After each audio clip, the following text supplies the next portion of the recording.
Hello hello hello.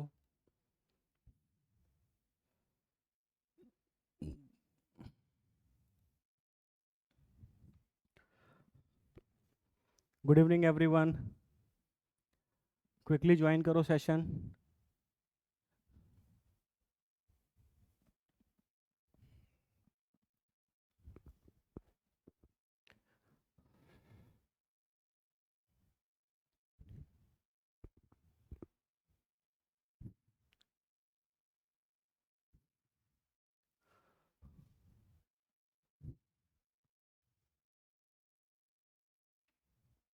Audio और video clear है क्या? एक बार कमेंट कर देना।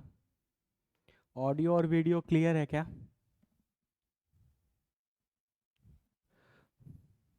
गुड इवनिंग विश्वास, good evening Shreya, good evening अनुभव। ओके, ठीक है।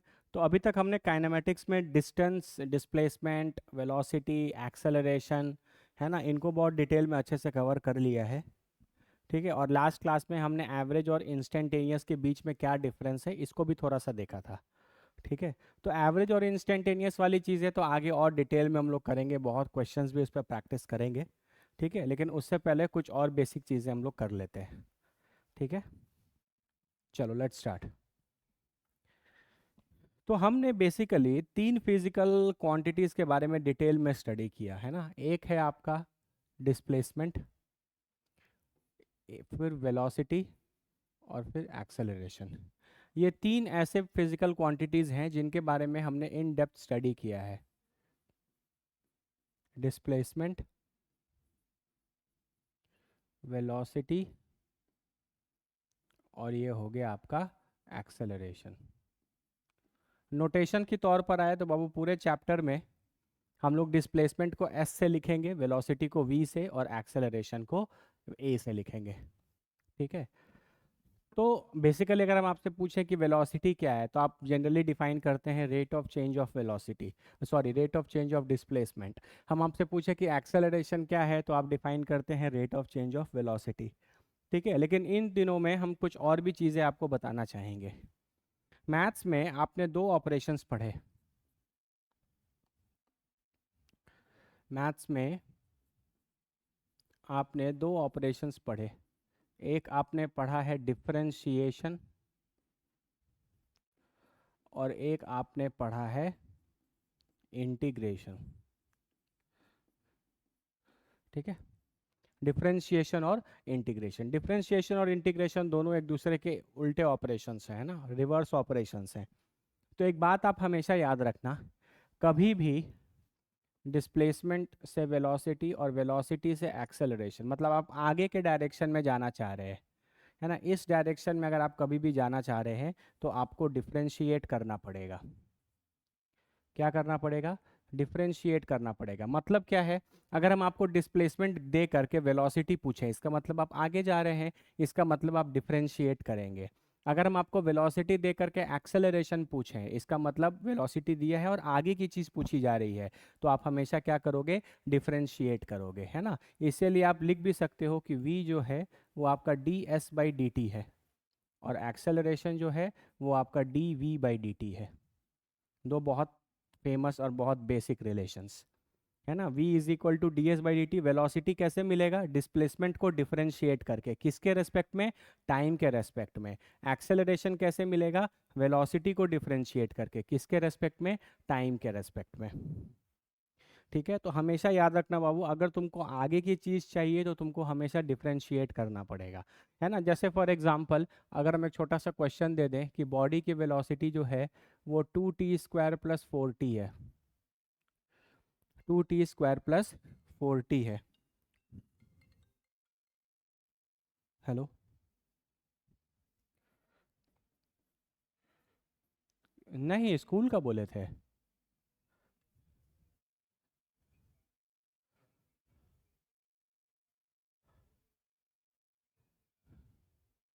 हम स्कूल का बोले थे।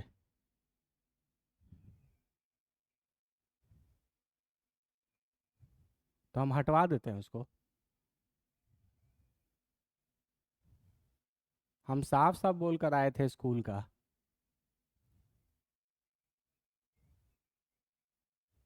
दीवार पे, होर्डिंग पे ना।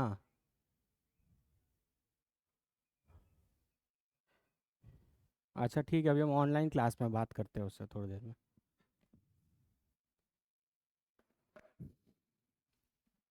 एक्सेलरेशन जो है वो आपका dv/dt है ना। तो अगर हम आपसे पूछे कि ये वेलोसिटी है, गिवन है ना, कि एक बॉडी की जो वेलोसिटी है वो टाइम के साथ इस तरीके से चेंज कर रही है, ठीक है, तो बताइए इस बॉडी का एक्सेलरेशन कितना होगा। तो आप एक्सेलरेशन मिलेगा वेलोसिटी को डिफरेंशिएट करके, तो आप इसको लिख सकते हो d/dt, और v के जगह आप लिख सकते हो 2t² + 4t।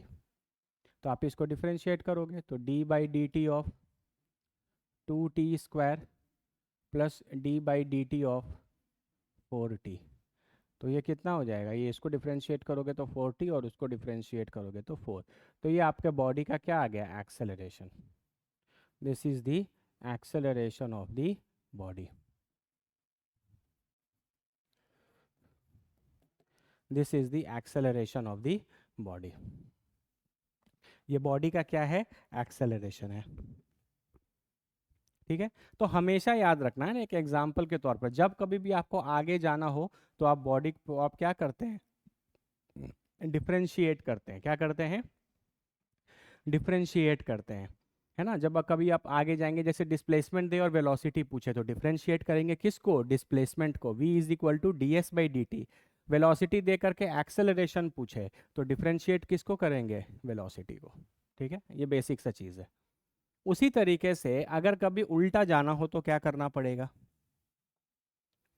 जैसे डिस्प्लेसमेंट है, वेलोसिटी है और एक्सेलरेशन, और हम उल्टा जाना चाहते हैं ऐसे, मतलब अगर एक्सेलरेशन गिवन हो तो वेलोसिटी निकालना हो, इस बार आगे की चीज़ नहीं निकालनी, पीछे की चीज़ निकालनी है। अगर क्वेश्चन में एक्सेलरेशन गिवन हो मान लो, और हमसे पूछे कि वेलोसिटी बताइए, तो आपको आगे का चीज़ जानना है या पीछे का चीज़ जानना है, पीछे का, है ना। तो आप यहाँ पर करेंगे इंटीग्रेशन, है ना, आप यहाँ पर करेंगे इंटीग्रेशन, इंटीग्रेशन करेंगे। ठीक है, कैसे करेंगे भाई, जैसे मान लो आपको एक्सेलरेशन क्वेश्चन में गिवन है, ठीक है, जैसे एक्सेलरेशन मान लो तुमको दे दे 2t², ठीक है, तो अब आप इसको इंटीग्रेट करके क्या निकालोगे, वेलोसिटी। तो a को आप लिख क्या सकते हो बताओ, a को आप लिख सकते हो ना dv/dt। तो आप a को लिख सकते हैं dv/dt इज इक्वल टू क्या लिखेंगे, 2t²। अब dt को उस तरफ भेज देंगे, dv = 2t² इंटू dt, और हम इसको इंटीग्रेट कर देंगे। इस तरीके से आप फंक्शंस को क्या करते हैं, इंटीग्रेट।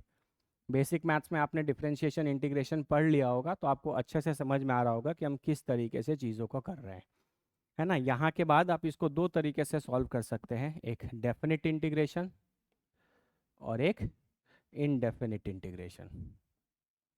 ठीक है, कोई बात नहीं, अगर आपको नहीं भी आता है तो आप टेंशन मत लीजिए, आने वाले समय में हम आपको डिटेल में पढ़ा देंगे। ठीक है, अभी इसका काम नहीं है, अभी तो बस हम आपको एक तरीके का चीज़ कनेक्ट करने की कोशिश कर रहे थे कि डिस्प्लेसमेंट, वेलोसिटी और एक्सेलरेशन आपस में इंटरकनेक्टेड होते हैं। ठीक है, अगर कोई एक भी चीज़ आपको मिल जाए तो आप डिफरेंशिएशन या इंटीग्रेशन के मदद से बाकी दो चीज़ें निकाल सकते हैं।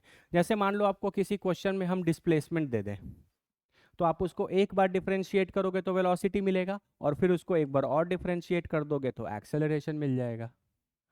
समझ रहे हो, जैसे डिस्प्लेसमेंट गिवन है, एक बार डिफरेंशिएट करें ds/dt किए तो क्या मिल गया, v, और फिर v को डिफरेंशिएट कर दिया तो a मिल गया। तो इन तीनों में से कोई एक भी चीज़ अगर आपको गिवन है तो आप बाकी दो चीज़ें निकाल सकते हैं, अगर आपको मैथ्स में डिफरेंशिएशन और इंटीग्रेशन करने आता है तो। क्लियर है क्या, है ना। तो ये बहुत बेसिक फंडामेंटल है बाबू, यहाँ पर हम एक फिर से लिख देते हैं, ठीक है, ध्यान से देखना। डिस्प्लेसमेंट, वेलोसिटी और एक्सेलरेशन, अगर आगे जाना है तो डिफरेंशिएशन, और पीछे आना है,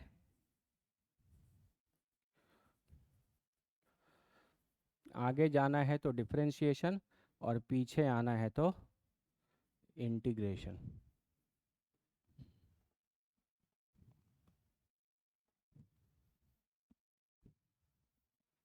वेरी वेरी इंपॉर्टेंट, बहुत बेसिक सा चीज़ है, ये सब चीज़ के बिना तो आप आगे फिजिक्स पढ़ ही नहीं पाएंगे, ऐसी चीज़ें हैं ये। ठीक है, कितने लोग को चमक गया, जल्दी कमेंट करो, कितने लोग को बाबू चमक गया, कमेंट करो जल्दी। ठीक है, अगर आपको अभी इंटीग्रेशन नहीं भी आता है तो या डिफरेंशिएशन नहीं भी आता है तो कम से कम इतने कॉन्सेप्ट्स को जरूर सीखने और समझने की कोशिश कीजिए कि ये तीन वेरिएबल्स या तीन टर्म्स या तीन फिजिकल क्वांटिटीज कैसे आपस में रिलेटेड है ना। क्योंकि आपको अक्सर ऐसे क्वेश्चंस मिलेंगे जहां आपको क्वेश्चन में एक्सेलरेशन गिवन होगा लेकिन आपसे वेलोसिटी पूछेगा, तो आपको समझ में आना चाहिए कि अच्छा एक्सेलरेशन दिया है और वेलोसिटी पूछ रहा है मतलब पीछे की चीज़ पूछ रही है, तो हम इंटीग्रेट करेंगे। अगर हमको डिस्प्लेसमेंट दिया है और एक्सेलरेशन पूछ रहा है मतलब डिस्प्लेसमेंट देकर एक्सेलरेशन पूछ रहा है तो आगे की चीज़ पूछ रही है, इसका मतलब हम उसको क्या करेंगे, डिफरेंशिएट करेंगे। तो बेसिक सा आइडिया होना चाहिए कि कब डिफरेंशिएशन यूज़ करेंगे और कब इंटीग्रेशन यूज़ करेंगे। ठीक है, क्लियर है ये सारी बातें। चलो इसी चीज़ को थोड़ा और डिटेल में ले लेते हैं। आपके पास डिस्प्लेसमेंट है, आप वेलोसिटी मिलेगा, एक्सेलरेशन मिलेगा, आगे जाना है। अगर आप आगे जाना चाहते हैं तो आप डिफरेंशिएट करेंगे। डिफरेंशिएट करने का मतलब होता है टैंजेंट का स्लोप निकालना। डिफरेंशिएट करने का मतलब क्या होता है, टैंजेंट का स्लोप निकालना। हम आपको पिछले बार भी बताए थे है ना कि अगर आप कभी भी dy बाई डी एक्स निकालते हैं इसका मतलब आप स्लोप ऑफ टैंजेंट निकालते हैं। ठीक है, जैसे फॉर एग्जांपल अगर हम आपको क्वेश्चन में बोल दें कि आपको डिस्प्लेसमेंट गिवन है s is equal to 2t² plus 3t plus 6, ठीक है, और हम आपसे क्या पूछ रहे हैं, वेलोसिटी पूछ रहे हैं, तो वेलोसिटी क्या हो जाएगा, ये पूछकर ये निकाल रहे हैं तो ये हो जाएगा ds बाई dt। तो आप d by d T of 2t² plus 3t plus 6 कर सकते हो। तो आप इसको डिफरेंशिएट करोगे तो ये आ जाएगा 4t प्लस 3, ये आपकी वेलोसिटी की वैल्यू आ गई।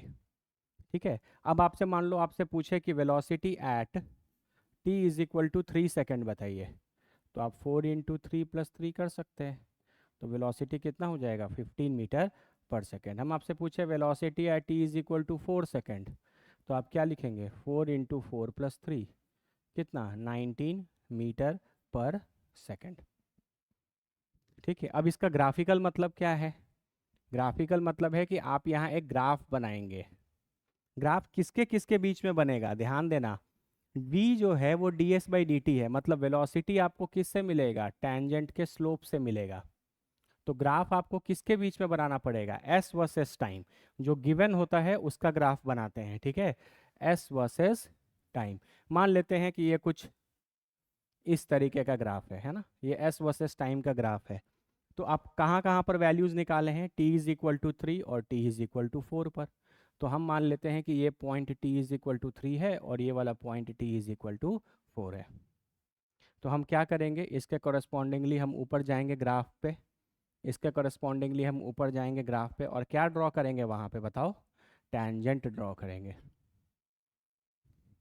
ठीक है, ये जो टैंजेंट मैंने ड्रॉ किया है इसका स्लोप निकालोगे तो बाबू 15 आएगा, और ये जो टैंजेंट मैंने ड्रॉ किया है इसका स्लोप निकालोगे तो 19 आएगा। जो काम आपको डिफरेंशिएशन बताता है वही बात आपको ग्राफिकली टैंजेंट का स्लोप बताता है। यहाँ पर आपको वेलोसिटी किस समय पर निकालनी थी, t is equal to 3 second पर, तो रिलेशन था तो आपने पुट किया तो 15 आया। तो कोई आपसे पूछे कि ये 15 मीटर पर सेकेंड का ग्राफिकल सिग्निफिकेंस क्या है या ज्योमेट्रिकल सिग्निफिकेंस क्या है, तो आप बोलोगे कि आप डिस्प्लेसमेंट वर्सेस टाइम का जो ग्राफ होगा उस पर time t is equal to 3 के कॉरस्पॉन्डिंगली ये जो पॉइंट मिलेगा इस पॉइंट पर आप क्या ड्रॉ कीजिए, एक टैंजेंट ड्रॉ कीजिए, और इस टैंजेंट का जो स्लोप आएगा वो 15 के बराबर होगा। Similarly t is equal to 4 पर निकालना था तो आप क्या किए, t इज इक्वल टू 4 के कॉरस्पॉन्डिंगली आप अपने कर्व पे चले गए, उस पॉइंट पर आपने एक टैंजेंट ड्रॉ किया और उस टैंजेंट का जो स्लोप होगा वही velocity at t is equal to 4 होगा। तो ये दोनों चीज़ें आपको आनी चाहिए, आपको ग्राफिकल मेथड भी आना चाहिए क्योंकि इनका यूज़ हम लोग ग्राफ वगैरह में बहुत करेंगे। इसी चैप्टर में आगे ग्राफ का भी टॉपिक आएगा कुछ दिनों के बाद, है ना। तो जब ग्राफ आएगा, जब ग्राफ को डिटेल में स्टडी करने लगेंगे तो आपको वहाँ पर ये सारे कॉन्सेप्ट्स बड़े इंपॉर्टेंट नज़र आएंगे। ठीक है, इसलिए आपको दोनों एस्पेक्ट पता होना चाहिए। कितने लोग को चमक गया ये जल्दी क्लियर करो, है ना। तो मेरी बात बाबू याद रखना, ठीक है, अगर डिस्प्लेसमेंट गिवन है और आपसे वेलोसिटी पूछा जा रहा है, तो आप वेलोसिटी को लिखोगे ds/dt। ठीक है, और तो आप इसको डिफाइन करोगे slope of tangent drawn on which curve, drawn on st curve, drawn on st curve, है ना। s गिवन है, ds/dt जो डिफरेंशिएट कर रहे हैं ना, डिफरेंशिएट कर रहे हैं किस किस वेरिएबल में, s में और टाइम में। तो ग्राफ भी किसका किसका होना चाहिए, s और t का, है ना। कई बार बच्चे यही बेसिक सा चीज़ भूल जाते हैं कि ग्राफ किसके किसके बीच में है, किस ग्राफ का स्लोप लेना है ना। आप डिफरेंशिएट किस किस वेरिएबल का कर रहे हैं, टाइम और डिस्प्लेसमेंट। तो ग्राफ भी किसका होना चाहिए, डिस्प्लेसमेंट और टाइम का। ठीक है, जैसे कल को आप लिखोगे a is equal to dv/dt, a is equal to क्या लिखोगे, dv/dt। तो ये क्या होगा, स्लोप ऑफ टेंजेंट। कहाँ पर, किस कर्व पे टेंजेंट ड्रॉ करना है, यहाँ पे वेरिएबल कौन कौन सा है, वेलोसिटी और टाइम। तो slope of tangent on VT curve. Velocity time graph, velocity time का ग्राफ बनाएंगे, उस कर्व पे जाके जब आप टेंजेंट खींचेंगे तो वो आपको dv/dt की वैल्यू देगी, है ना। तो हमेशा ध्यान रखना कि ग्राफ कौन सा होना चाहिए। क्लियर है क्या, बेसिक फंडामेंटल क्लियर हो रहे। चलो इसी तरीके से थोड़ा इंटीग्रेशन को देख लेते हैं। इंटीग्रेशन का ज्योमेट्रिकल मतलब क्या होता है, या इंटीग्रेशन को आप ग्राफिकली कैसे कर सकते हैं। जैसे डिफरेंशिएशन को कैसे कर रहे थे, डिफरेंशिएशन को कर रहे थे टेंजेंट का स्लोप निकाल निकाल के, है ना। तो इंटीग्रेशन को कैसे करेंगे, इंटीग्रेशन को करते हैं एरिया अंडर कर्व निकाल के, एरिया अंडर कर्व निकाल के। ठीक है, जैसे फॉर एग्जांपल मान लो आपके पास से वेलोसिटी गिवन है 2t+3, है ना। v is equal to 2t+3, ये आपको वेलोसिटी गिवन है, और हम आपसे पूछ रहे हैं डिस्प्लेसमेंट। ठीक है, तो आप पहले तो वेलोसिटी, वेलोसिटी क्या है गिवन है 2t+3, ये सब लिखना सीखो पहले। वेलोसिटी को क्या लिख सकते हैं, ds/dt इज इक्वल टू क्या, 2t+3। तो फिर ds इज इक्वल टू क्या लिखोगे, 2t+3 इंटू dt, और फिर आप इंटीग्रेट करोगे, फिर आप क्या करोगे, इंटीग्रेट करोगे।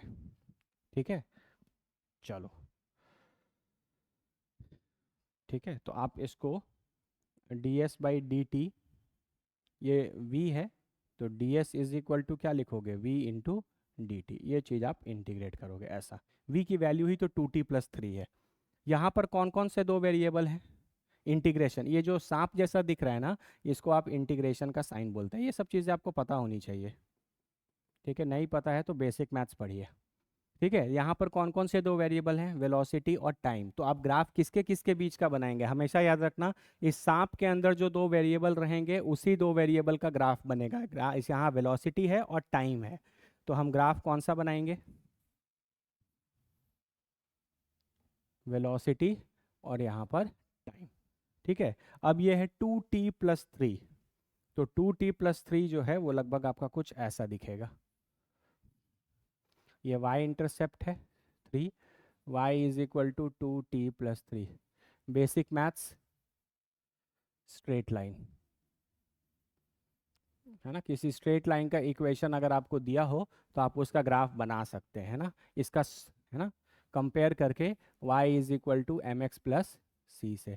तो आप बोल सकते हो इसका स्लोप 2 है और इसका y इंटरसेप्ट +3 यूनिट है ना। तो ये तो बेसिक स्ट्रेट लाइन का, आपको हमको इससे मतलब नहीं, ये ग्राफ आ गया मेरा। ठीक है, इस ग्राफ के अंदर का जो एरिया होगा, है ना, इस ग्राफ के अंदर का ये जो पूरा एरिया यहाँ पे हम डिफाइन कर सकते हैं, ये जो पूरा एरिया डिफाइन कर सकते हैं, इस एरिया की जो वैल्यू होगी वही वैल्यू होगी इंटीग्रल वी डी टी की।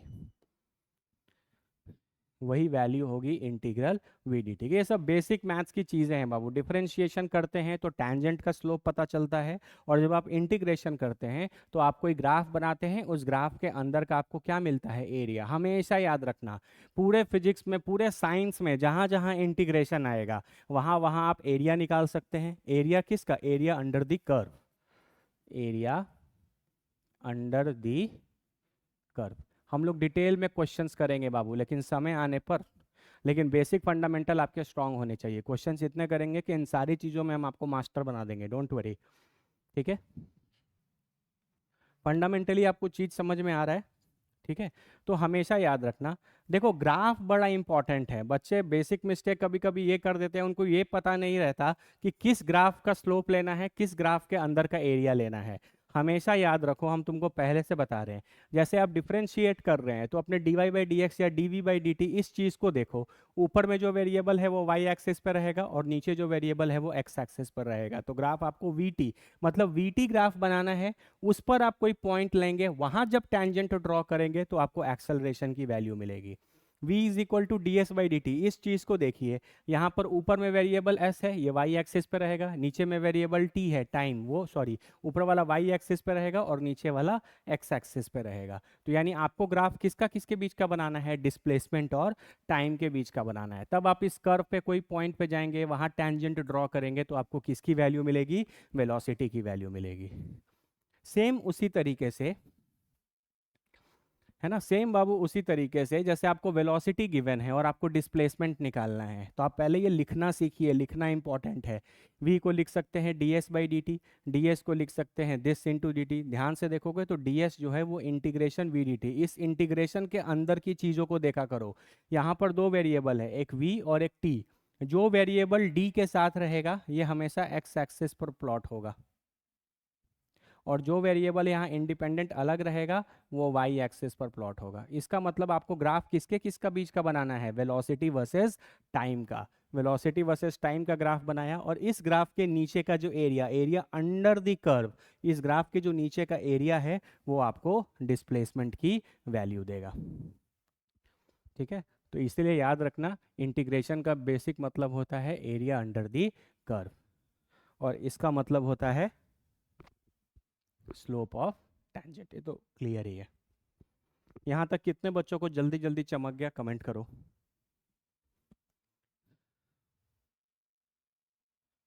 जल्दी जल्दी कमेंट करो बाबू, यहाँ तक अगर आपको क्लियर है तो।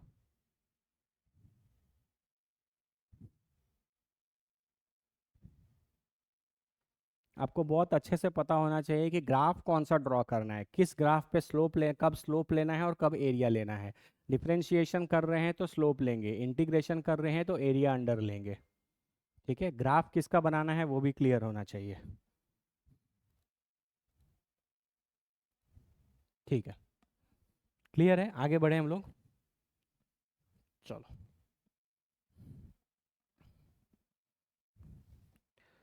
अब हम लोग कुछ चीज़ें पढ़ते हैं। ठीक है, मेरे पास एक ग्राफ है। ये ग्राफ मैंने बनाया वेलोसिटी वर्सेस टाइम का, और ये ग्राफ दिखने में कुछ ऐसा है। This is velocity versus time graph. तो यहाँ पे टाइम की वैल्यू कितनी है, 0। यहाँ पर आपका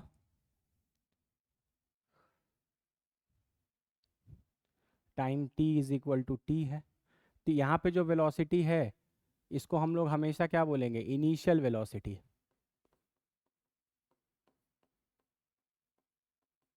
रिप्रेजेंट कर सकते हैं u से।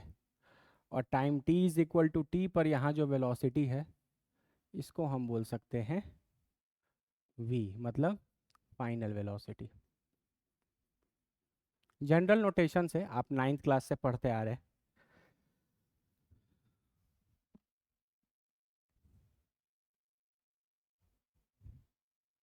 है ना। जनरल नोटेशंस हैं, इनिशियल वेलोसिटी को u से रिप्रेजेंट करते हैं और फाइनल वेलोसिटी को v से। और ये vt ग्राफ एक स्ट्रेट लाइन है, यहाँ पर vt graph is a straight line. Straight line बोलते एक बात फिक्स हो जाता है कि इसका स्लोप कांस्टेंट होगा, और इसका बहुत इंपॉर्टेंट सिग्निफिकेंस है।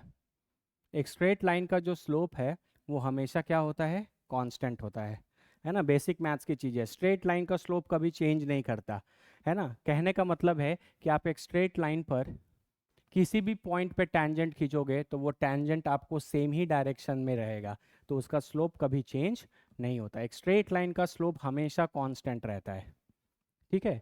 तो हम इंटरेस्टेड हैं यहाँ पर एक्सेलरेशन निकालने में, ठीक है। तो हम इंटरेस्टेड हैं यहाँ पर क्या निकालने में, एक्सेलरेशन निकालने में। तो हमको वेलोसिटी और टाइम का इंफॉर्मेशन दिया है और हमसे पूछा जा रहा है एक्सेलरेशन, तो हम क्या करेंगे बताओ।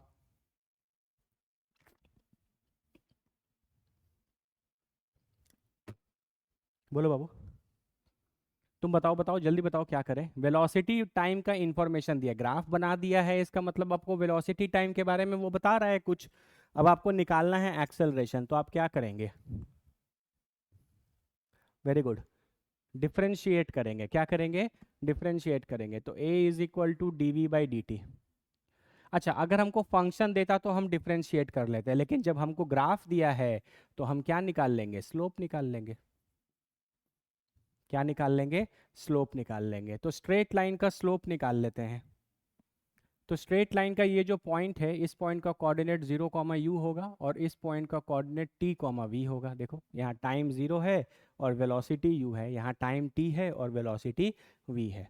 तो आप स्लोप कैसे निकाल सकते हो, y2 minus y one by x two minus x one. तो स्लोप निकाल लोगे, इसका स्लोप ही आपको क्या देगा, एक्सेलरेशन। y2 कितना लिखोगे, v minus u divided by t minus zero, ठीक है। तो यहाँ से आ जाएगा a is equal to v minus u by t, तो आ जाएगा v is equal to u plus a t.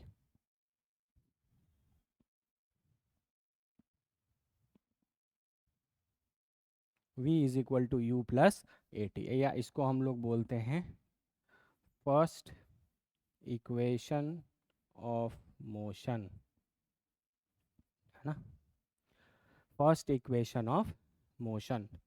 ठीक है, हम आपको चीज़ों को जो पढ़ाए हैं उससे रिलेट करके देखो, ये डेरिवेशंस करने के बहुत सारे तरीके हैं। प्योर डिफरेंशिएशन इंटीग्रेशन से भी कर सकते हैं, बचपन में आप जैसे करते थे वैसे भी कर सकते हैं, लेकिन हम आपको क्योंकि ग्राफ का सिग्निफिकेंस सिखा रहे हैं कि डिफरेंशिएशन का मतलब होता है स्लोप लेना, इंटीग्रेशन का मतलब होता है एरिया अंडर द कर्व लेना, तो उसी से निकालने की कोशिश कर रहे हैं ताकि आपको थोड़ा रिलेटेबल लगे। कोई दिक्कत किसी को, कुछ नहीं किया बाबू, जो बताया है बस वही किया, है ना। क्वेश्चन में इंफॉर्मेशन वेलोसिटी का दिया हुआ था और हम आपसे पूछना चाह रहे थे कि तुम हमको एक्सेलरेशन बताओ, तो आगे की चीज पूछ रहे थे। आगे की चीजों करने के लिए आप डिफरेंशिएट करते हैं, है ना। अगर हम आपको फंक्शन दे देते v is equal to 2t² तो आप डिफरेंशिएट कर लेते, करके अपना एक्सेलरेशन निकाल लेते। लेकिन जब इंफॉर्मेशन ग्राफ के फॉर्म में दिया है तो हम लोग को भी पता है कि डिफरेंशिएशन का मतलब होता है स्लोप निकालना, तो स्लोप हम निकाल लिए। इसे स्ट्रेट लाइन का स्लोप निकाल सकते हैं, हमको स्ट्रेट लाइन पर 2 पॉइंट पता है तो हम उसे स्ट्रेट लाइन का स्लोप बिल्कुल निकाल सकते हैं। इसमें सबसे इंपॉर्टेंट बात यह है कि यहाँ पे जो मैंने ग्राफ बनाया है वो एक मतलब स्ट्रेट लाइन है। हम यहाँ लिखे v t graph is a straight line, इसका मतलब इसका स्लोप कांस्टेंट है। अब बताओ कि वीटी वीटी ग्राफ का स्लोप तुमको देता क्या है, तुमको पता है a is equal to d v by d t होगा, तो इसका स्लोप तुमको क्या देता है, एक्सेलरेशन। इसका मतलब ये है कि इसका एक्सेलरेशन जो है वो कांस्टेंट है। ये बहुत इंपॉर्टेंट सिग्निफिकेंस है कि कभी भी वीटी ग्राफ आपको एक स्ट्रेट लाइन दिखे और स्ट्रेट लाइन का स्लोप क्या होता है, कांस्टेंट। वीटी ग्राफ का स्लोप आपको देता क्या है, एक्सेलरेशन, इसका मतलब एक्सेलरेशन क्या है, कांस्टेंट। क्या है, कांस्टेंट, ठीक है। इसका मतलब आप ये इक्वेशन ऑफ मोशन तभी लगा सकते हैं जब बॉडी का एक्सेलरेशन क्या हो, कांस्टेंट। क्यों क्यों ये, क्योंकि आपने डेरिवेशन ही ऐसे ग्राफ को मानकर किया है जिसका वीटी ग्राफ स्ट्रेट लाइन है। इसका मतलब इसका स्लोप क्या है, कांस्टेंट। स्लोप कांस्टेंट है और इसका स्लोप एक्सेलरेशन भी देता है, इसका मतलब इसका एक्सेलरेशन क्या है, कांस्टेंट। तो v is equal to u plus a t, इस इक्वेशन ऑफ मोशन का इस्तेमाल आप सिर्फ और सिर्फ वहां कर सकते हैं जहां पर एक्सेलरेशन क्या हो, कांस्टेंट। जैसे क्वेश्चन में लिखा हो a body is moving with an acceleration of 2 metre per second square, तो इसका एक्सेलरेशन क्या है, a इक्वल टू 2, कांस्टेंट है, 2 कांस्टेंट है। तो आप बिल्कुल इस इक्वेशन ऑफ मोशन का इस्तेमाल कर सकते हैं और जो भी क्वेश्चन में पूछे वो आप निकाल सकते हैं। ठीक है, चलो आगे बढ़ते हैं। इसी ग्राफ में अब हम निकालना चाहते हैं डिस्प्लेसमेंट। अब बताओ क्या करें, जल्दी कमेंट करो। इंफॉर्मेशन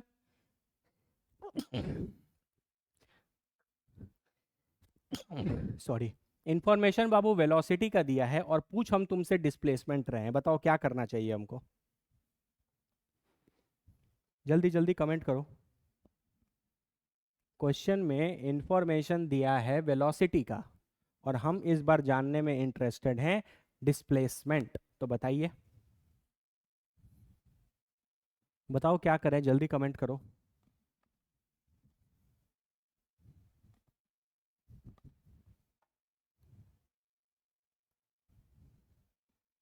हाँ, बिल्कुल सही, इंटीग्रेशन कर सकते हैं, है ना। कैसे लिख सकते हैं इसको, हमको एस चाहिए, तो हम D s by d T को क्या लिख सकते हैं, वी, क्योंकि वी गिवन है। तो d s is equal to क्या कर सकते हैं, वी इंटू डी टी, है ना। यहाँ पे एक्स एक्सिस पर क्या होगा, टाइम। वाई एक्सिस पर क्या ड्रॉ करेंगे, मतलब रिप्रेजेंट करेंगे वेलोसिटी। तो हम इसको लिख सकते हैं area under we T curve. इसका मतलब इस बार अगर हम इस वी टी कर्व के नीचे का एरिया निकालने की कोशिश करें तो वो हमको डिस्प्लेसमेंट दे सकता है। ठीक है, तो ये क्या आपको दिख रहा है, ये आपको एक ट्रेपेजियम दिख रहा होगा। तो इस बार जो एरिया आएगा वही डिस्प्लेसमेंट होगा, और वो बेसिकली एक ट्रेपेजियम का एरिया है। तो 1/2 into sum of parallel sides, ये u है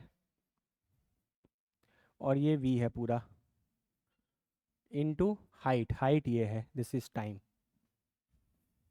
तो s is equal to 1/2 u plus v into t है। तो आप यहाँ से पहला इक्वेशन ऑफ मोशन यूज़ कर सकते हो और v is equal to u plus a t लिख सकते हो। तो s आ जाएगा 1/2 इंटू यू और u plus a t into t. तो s आ जाएगा बाबू 1/2, ये हो जाएगा 2u plus a t into t. तो s is equal to u t plus half a t square. तो ये आपका second equation of motion derive हो गया।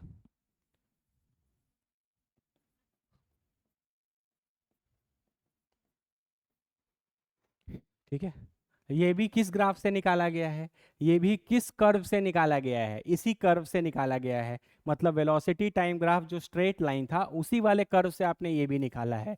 तो ये भी तभी वैलिड होगा जब बॉडी का एक्सेलरेशन कांस्टेंट होगा।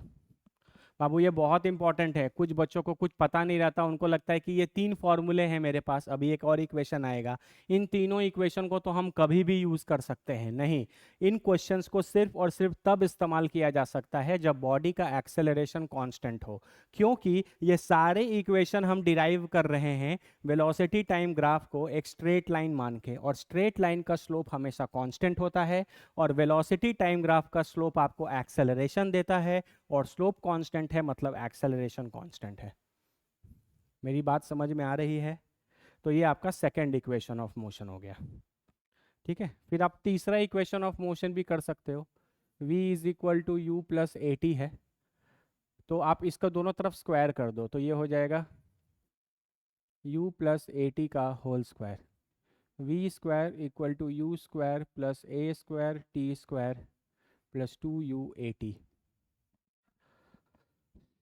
ठीक है, थोड़ा v square is equal to u square, थोड़ा ध्यान से देखो, तो s is equal to u t plus half a t square है।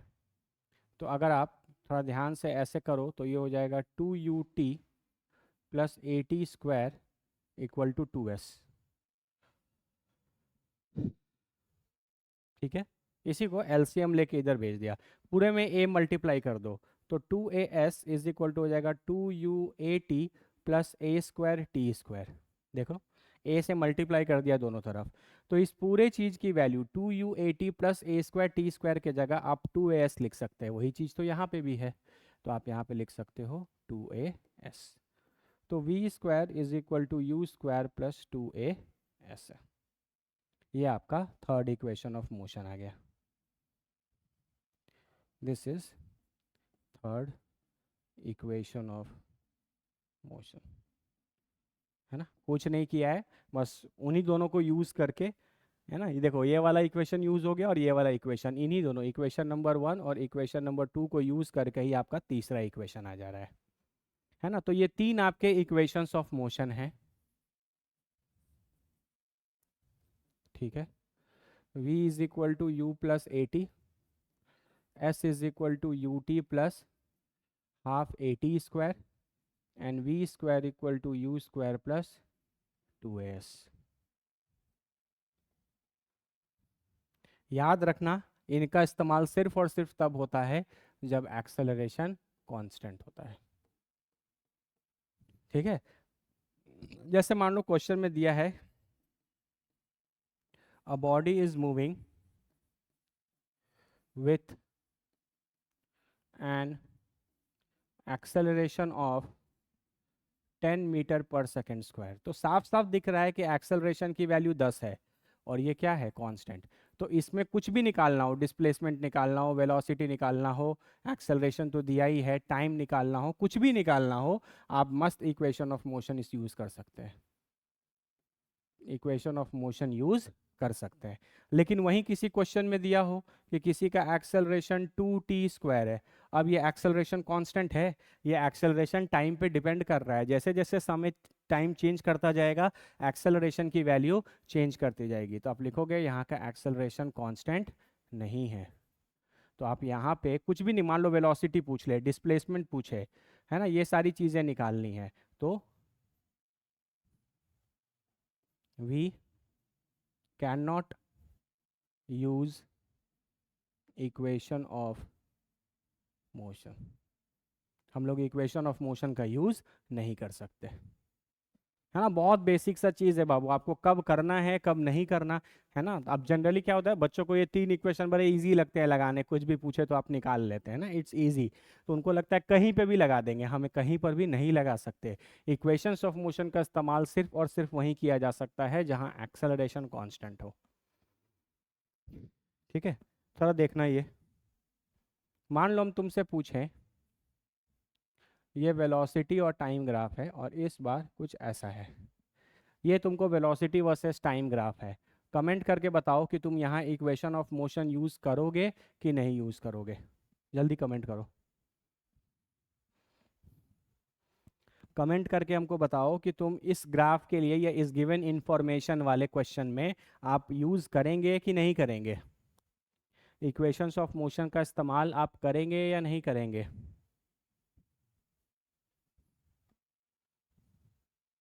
नहीं करेंगे, वेरी गुड।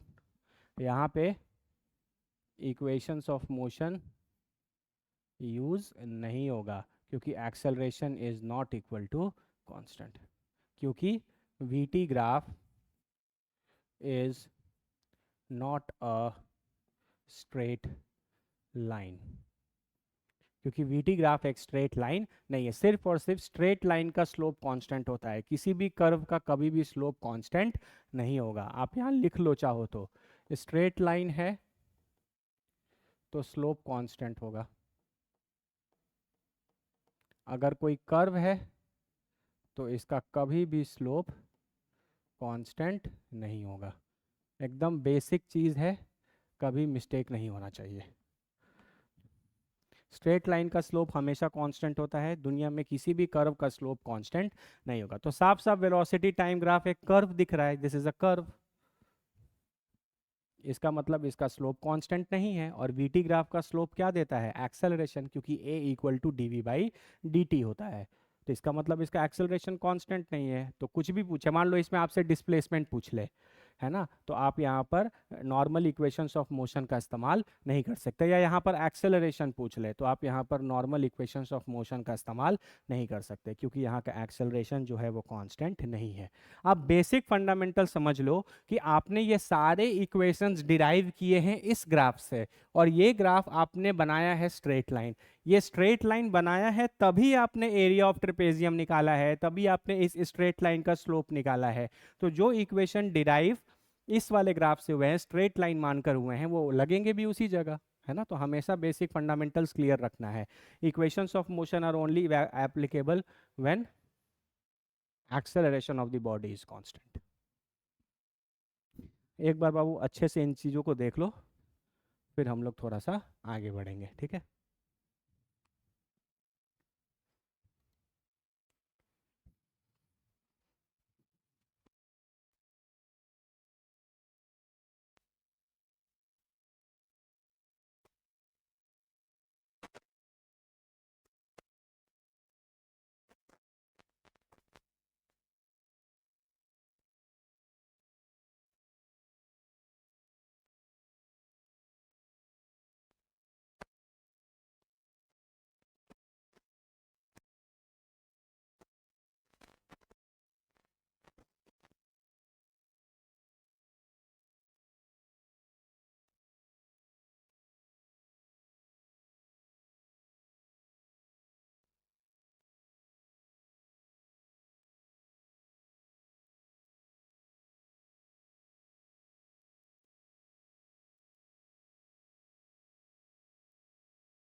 केमिस्ट्री का क्वेश्चन बैंक अभी शॉप पर अवेलेबल नहीं है। कोई बात नहीं, तो आप ऑनलाइन ले लेना क्वेश्चन बैंक। सब कोई फिजिक्स केमिस्ट्री या मैथ्स तीनों सब्जेक्ट में आप दिशा पब्लिकेशन का ले लीजिएगा, ठीक है। दिशा पब्लिकेशन में क्या है, रिसेंट ईयर के भी अच्छे खासे क्वेश्चंस दिए हैं। अच्छा तो अरिहंत भी है, ठीक है। ठीक है, लेकिन अरिहंत पब्लिकेशन में मैंने देखा है कि पहले के क्वेश्चंस तो हैं सारे, लेकिन रिसेंट ईयर के क्वेश्चंस कुछ कम हैं वो, इसीलिए। साउंड तो आना चाहिए बाबू। अब आ रहा है ना साउंड? तो है, माइक तो ठीक है यहाँ से। कमेंट करो, साउंड ठीक है ना?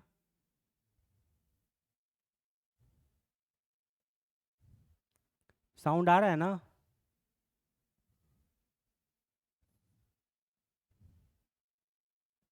साउंड आ रहा है ना? हम्म।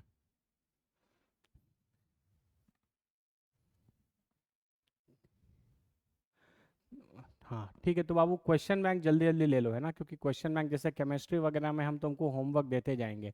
जैसे हमने केमिस्ट्री में वो केमिकल बॉन्डिंग में स्ट्रक्चर वाला पूरा एस्पेक्ट कर लिया है ना, तो उससे फिर हम तुमको होमवर्क देंगे। आपके पास बुक रहेगा तभी तो आप होमवर्क सॉल्व करेंगे। ठीक है, यहाँ तक किसी को कोई डाउट है तो पूछ लो, नहीं तो फिर हम लोग आगे अपना पढ़ाई स्टार्ट करेंगे।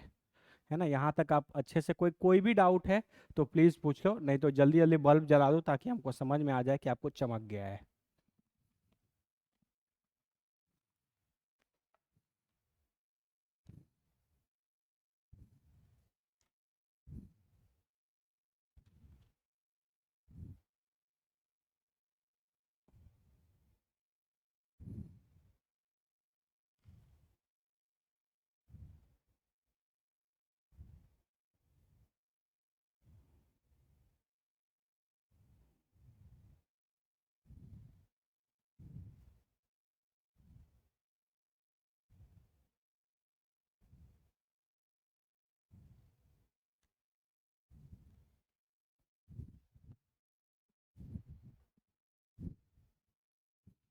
एच सी वर्मा सर के बुक से हम आपको एक दिन होमवर्क दिए थे, 4 क्वेश्चन स्टार्टिंग में, याद है, काइनेमेटिक्स में। उसके बाद आप 5 से लेकर 12 तक आपका होमवर्क है। अभी हम आपको कुछ पढ़ाएंगे, है ना। Basically equations of motion use करना तो आपको आता ही है, इन्हीं इक्वेशंस को यूज़ करके आप अपनी चीज़ों को निकाल सकते हैं। ठीक है, तो आपका एच सी वर्मा सर के बुक से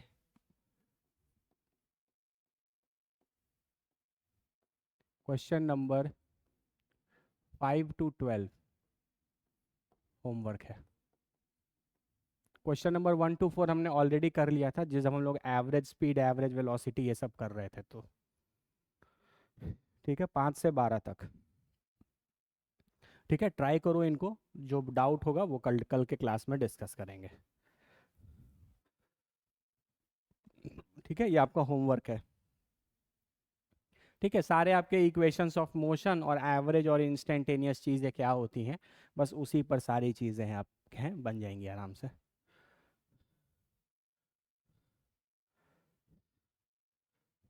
ठीक है,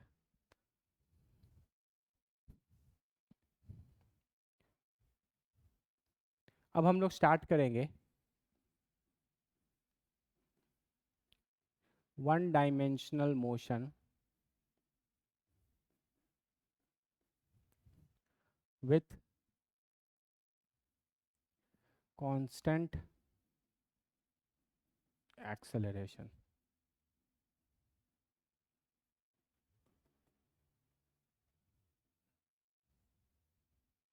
1 dimensional motion with constant acceleration. ठीक है, 1 डायमेंशनल मोशन, है ना। जेई मेंस वगैरह के लिए ये इंपॉर्टेंट है, जेई मेंस एंड नीट,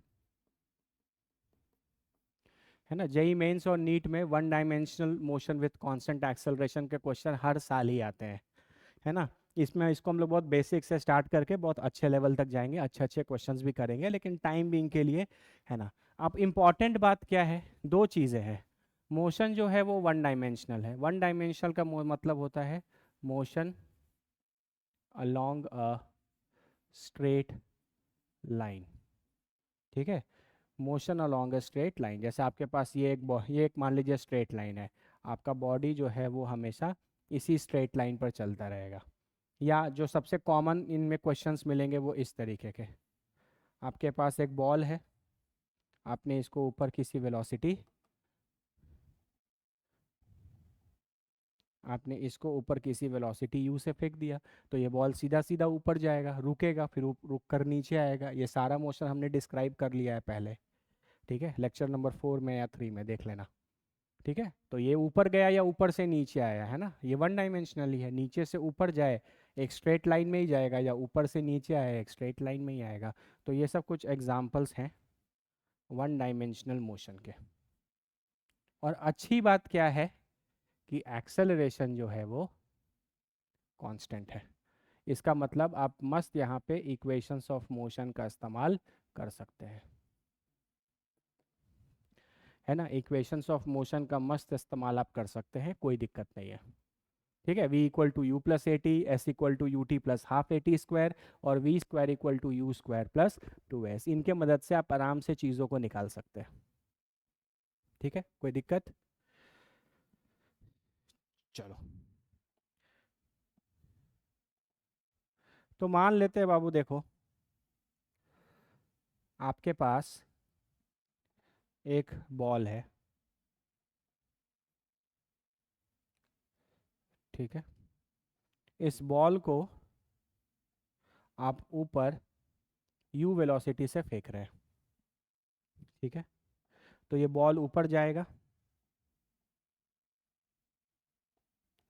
है ना, ये बॉल ऊपर जाएगा, यहाँ तक मान लो गया, यहाँ तक बॉल गया। तो ये जो हाइट यहाँ तक ये कवर करेगा, इसको हम लोग एच मैक्स बोलेंगे,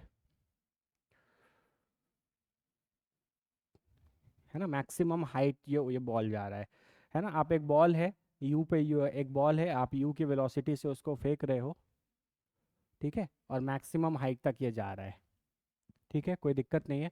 मोशन किस तरीके का होगा, इस बॉडी पर एक ही फोर्स लगेगा नीचे में mg, तो इस पर acceleration due to gravity g लगेगा, है ना। इस पर एक्सेलरेशन ड्यू टू ग्रेविटी क्या लगेगा, g। फोर्स इस पर क्या लग रहा है बोलो, mg। फोर्स क्या लग रहा है, mg। तो mg को ही आप क्या लिखोगे, मास इनटू एक्सेलरेशन, तो m से m कट जाएगा, तो एक्सेलरेशन कितना लगेगा, g। और हमेशा कैसे लगेगा, डाउनवर्ड, क्योंकि ग्रेविटी हमेशा किसी भी चीज़ को किधर खींचती है, नीचे।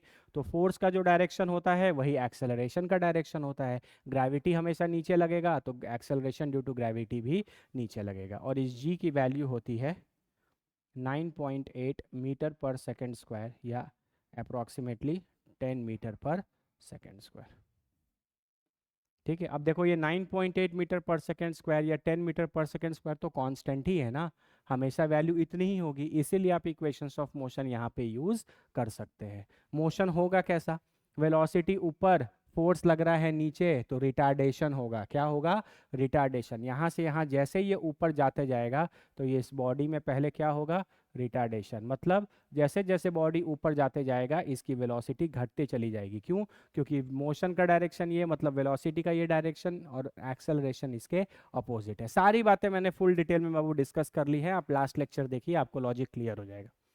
जब ये मैक्सिमम हाइट पर पहुंच जाएगा, मैक्सिमम हाइट पर हमेशा वेलोसिटी क्या होगी, जीरो। बेसिक फंडामेंटल है, क्योंकि अगर ये बॉडी की वेलोसिटी बाबू यहाँ पर जीरो नहीं होगी, देखो यहाँ से जाते जाते जाते जाते घटते जा रहा है, घटते घटते घटते घटते जैसे ही यहाँ पर पहुँचा इसकी वेलोसिटी जीरो हो गई। तो जिस पॉइंट पर वेलोसिटी जीरो होगी वही उसका मैक्सिमम हाइट होगा, क्योंकि यहाँ पर अगर इसकी वेलोसिटी जीरो नहीं हुई है, इसका मतलब ये बॉडी के पास अभी भी वेलोसिटी है ऊपर, तो ये बॉडी और ऊपर जाएगा, तो आप उसको मैक्सिमम हाइट नहीं बोलेंगे। तो एट मैक्सिमम हाइट बॉडी की वेलोसिटी हमेशा क्या होगी, जीरो होगी, ठीक है। अब रुक के ये हवा में तो नहीं लटकेगा, किसी भी चीज को तुम ऐसे ऊपर फेंक रहे हो, ऊपर फेंक रहे हो, तो ये ऊपर जा रहा है, रुक रहा है, और फिर नीचे गिर रहा है। जब ये वापस नीचे आना चालू करेगा, तो इस बार इस वाले मोशन के लिए इनिशियली बॉडी किस में आ जाएगा, रेस्ट में। सारी बातें मैंने लेक्चर नंबर 4 में डिस्कस की हैं, आप अच्छे से उसको डिस्कस कीजिए। यहाँ से अपवर्ड मोशन के लिए इनिशियल कंडीशन क्या है, यू की वेलोसिटी, लेकिन ऊपर से वापस नीचे आने के लिए ये थोड़े समय पर क्या होगा, वेलोसिटी जीरो होने का मतलब क्या है, थोड़े समय के लिए बॉडी रेस्ट पे होगा, लेकिन ग्रेविटी तो फिर भी इस पे नीचे एक्ट करता रहेगा। तो इस बार मोशन भी नीचे होगा, फोर्स भी नीचे ही लगेगा, तो ऊपर से नीचे आते वक्त एक्सेलरेटेड मोशन होगा।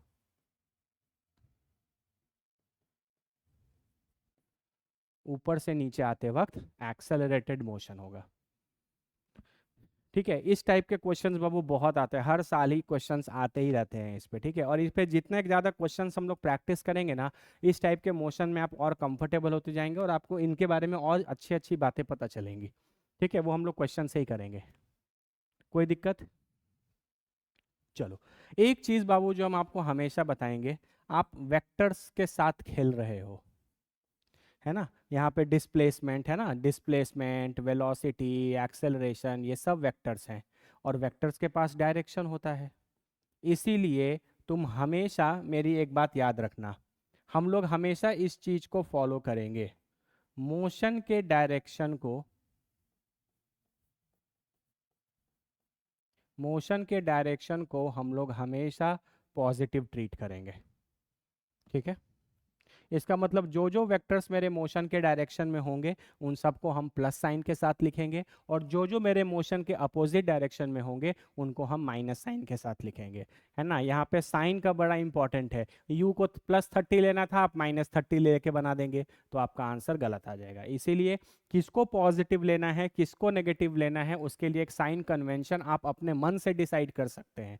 तो हम लोग हमेशा याद रखना, हम लोग हमेशा मोशन के डायरेक्शन को, जैसे बॉडी ऊपर जा रहा है तो इस डायरेक्शन को पॉजिटिव ले लेंगे और यहाँ से अपवर्ड मोशन की सारी चीज़ें निकाल लेंगे। जब बॉडी फिर ऊपर से नीचे आने लगेगा तो बॉडी का मोशन नीचे होगा तो हम नीचे वाले डायरेक्शन को पॉजिटिव ले लेंगे। हमेशा हम लोग मोशन के डायरेक्शन को पॉजिटिव ले लेंगे और अपनी चीज़ों को सॉल्व करने की कोशिश करेंगे। ठीक है, कोई दिक्कत? चलो,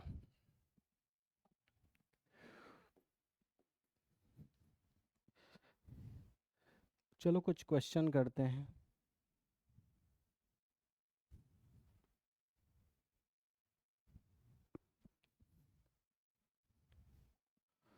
एक बॉडी है,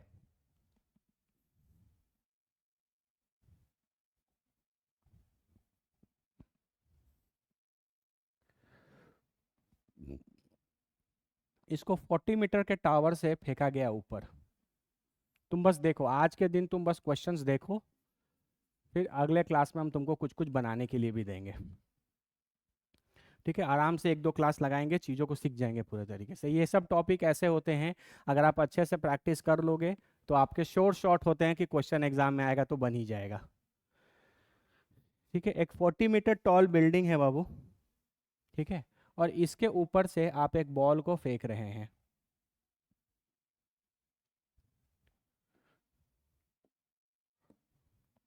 ठीक है, इसके ऊपर से आप एक बॉल को ऊपर फेंक रहे हैं। कितने वेलोसिटी से फेंक रहे हैं? 10 मीटर पर, सॉरी 10 मीटर पर सेकेंड से आप बॉल को ऊपर फेंके। ठीक है, तो आपको निकालना है find the time eight which it strikes the ground.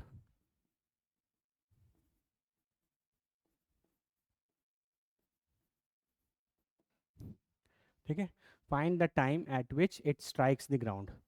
ठीक है, क्या होगा, यहाँ से आप बॉल को ऊपर फेंकेंगे, ऊपर जाके वो रुकेगा, रुक के नीचे गिरेगा, तो नीचे आके कहाँ पर गिरेगा?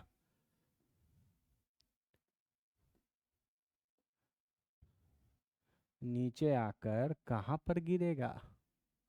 जमीन पे गिरेगा। ठीक है, तो आपको बताना है कि इस पूरे समय में कितना टाइम लगा, वो सॉरी इस पूरे चीज़ में कितना समय लगा, कितने समय के बाद ये ग्राउंड पर आकर गिरेगा। ठीक है, आइए देखिए, एकदम बेसिक से चलना है, कोई दिक्कत नहीं है। बॉडी पहले किधर जाएगा? ऊपर जाएगा, तो ऊपर जाएगा तो हम लोग ऊपर वाले वेक्टर को क्या ट्रीट कर लेंगे? पॉजिटिव। इस डायरेक्शन के सारे वेक्टर्स मेरे पॉजिटिव ट्रीट होंगे। तो अपवर्ड मोशन के लिए, है ना, अभी हम लोग अपवर्ड मोशन पे फोकस कर रहे हैं। अपवर्ड मोशन कैसा होगा? ये बॉल जो है ये मैक्सिमम ऊपर जाएगा किसी हाइट पर, है ना, थोड़ा यहाँ दिखा लेते हैं, ये मैक्सिमम हाइट तक ऊपर जाएगा यहाँ से, इस जगह से, जिसको हम क्या बोलेंगे? एच मैक्स, इस हॉरिजॉन्टल लेवल से। देखो वो फिजिक्स अगर आपको अच्छे से सीखना है ना तो प्लीज़ आप डायग्राम वगैरह बहुत अच्छे से बनाइए। ठीक है, अगर आप डायग्राम वगैरह ही अच्छे से नहीं बनाएंगे तो आपको कभी कॉन्सेप्ट क्लैरिटी नहीं होगा कि चीज़ों में क्या हो रहा है।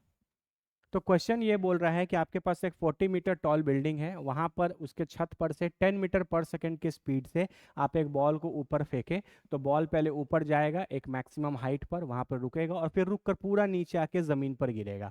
तो जब तक ये यहाँ से फेंका गया और जब तक वापस ज़मीन पर आकर ये गिरा उसमें कितना समय लगा, ये चीज़ निकालनी है।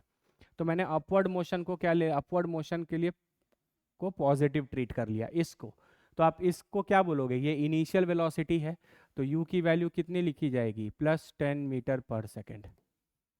ग्रेविटी तो हमेशा नीचे लगता है, आपने इस डायरेक्शन को पॉजिटिव माना है, तो एक्सेलरेशन को हम क्या लिखेंगे, -10 मीटर/सेकंड स्क्वायर।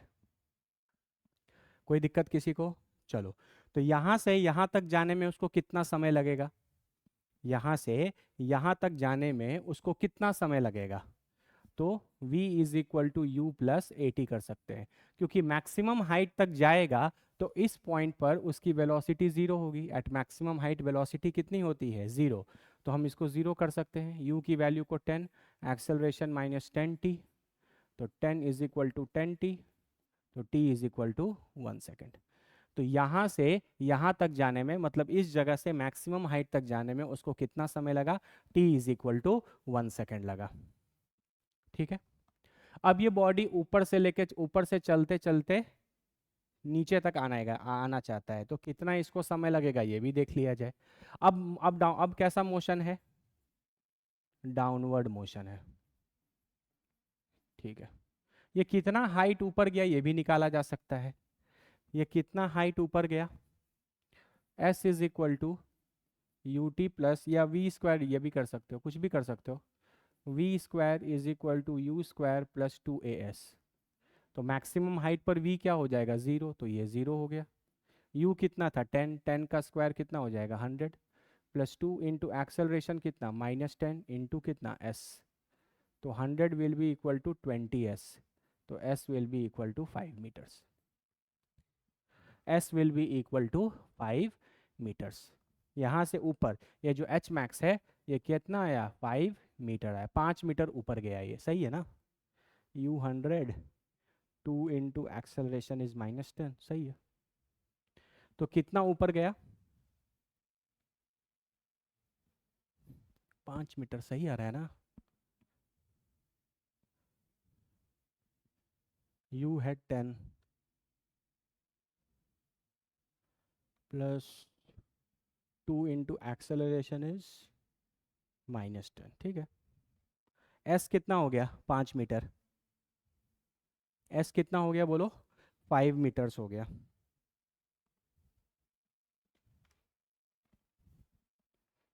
ठीक है, चलो, तो 5 मीटर यहाँ से ऊपर गया ये, और ऊपर जाने में कितना समय लगा, time t is equal to 1 second. अब ये बॉडी ऊपर से लेके पूरा जमीन तक नीचे गिर रहा है, तो डाउनवर्ड मोशन को ट्रीट करेंगे। अब डाउनवर्ड मोशन मेरा क्या होगा, पॉजिटिव। मतलब अब हम ऊपर से जब नीचे चलेंगे तो हम इस डायरेक्शन के सारे वेक्टर्स को क्या ट्रीट करेंगे, पॉजिटिव। तो तुम हमको बताओ कि ये टोटल कितना ऊपर से नीचे आने में कितना डिस्टेंस कवर करेगा। देखो, इसी डायरेक्शन में डिस्प्लेसमेंट होगा, कितना डिस्टेंस कवर करेगा, ये यहाँ से 5 मीटर है और ये 40 मीटर है, तो टोटल डिस्प्लेसमेंट कितना हो जाएगा, 45 मीटर। एक्सेलरेशन की वैल्यू भी इस बार +10 मीटर/सेकंड स्क्वायर होगी। वहाँ से चलना चालू करेगा तो u की वैल्यू कितनी हो जाएगी, 0 metre per second, 0 metre per second. आराम से यहाँ से रुक रुक के चला, u 0 हो गया। टोटल कितना, 40 मीटर ये है, 5 मीटर ये निकला, तो टोटल कितना डिस्टेंस ट्रैवल करके आएगा, 45 मीटर। ठीक है, तो आप आराम से यहाँ पे यूज़ कर सकते हो, s is equal to u t plus half a t square. s कितना है, 45, u तो 0 हो गया, 1/2 इंटू ए कितना हो गया, 10 इंटू टी स्क्वायर, तो ये 5 हो गया। तो 45 इज इक्वल टू 5t², बाबू ये कट जाएगा 9, और टाइम आ जाएगा t² इक्वल टू 9, तो time is equal to 3 seconds, है ना। देखो, t² इज इक्वल टू 9 है, तो यहाँ से टाइम की वैल्यू +3 सेकेंड भी हो सकती है और टाइम की वैल्यू -3 सेकेंड भी हो सकता है, लेकिन टाइम कभी नेगेटिव नहीं होता, time is never negative, time is never negative, time कभी नेगेटिव नहीं होता। इसका मतलब इस बॉडी को पूरा ऊपर से नीचे आने तक में कितना समय लगा, 3 सेकंड लगा। ठीक है, तो तुम हमको बताओ कि अब टोटल टाइम कितना हुआ, कितना समय में ये बॉल वापस जमीन ग्राउंड पर आकर गिर गया। बाबू देखो, यहाँ से यहाँ जाने में 1 सेकंड लगा और पूरा ऊपर से नीचे आने में 3 सेकंड लगा, तो टोटल टाइम कितना लगा, 4 second. This is your answer. 4 second में ये जो बॉल है ये यहाँ से ऊपर गया और ऊपर से वापस नीचे गिर के जमीन पर आ गया।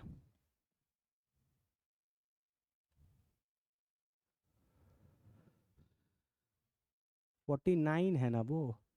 अविनाश 54, क्या बोल रहे हो?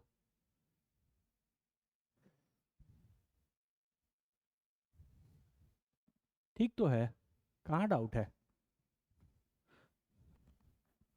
49 है ना वो, क्या 49 है? ये टावर 40 मीटर है बाबू। हाँ, बुक में जो क्वेश्चन है उसमें 40 मीटर दिया हुआ है। टावर का हाइट 40 मीटर है, 40 मीटर, 40 मीटर है। टावर का हाइट जो है वो 40 मीटर है। कितने लोग को चमक गया ये क्वेश्चन? जल्दी जल्दी कमेंट करो। कितने लोग को ये क्वेश्चन समझ में आ गया? हम जानबूझ के यहाँ पर एक ऐसा क्वेश्चन पहले लिए जहाँ बॉडी ऊपर भी जा रहा था, ऊपर से नीचे भी आ रहा था, ताकि आपको बहुत अच्छे से ये बात समझ में आ जाए कि आप वेक्टर्स के डायरेक्शन को अपने मन से चुन सकते हैं। हमेशा एक बात याद रखना, बॉडी जिस डायरेक्शन में जाए उस डायरेक्शन के वेक्टर्स को पॉजिटिव ट्रीट करेंगे। क्लियर है सबको?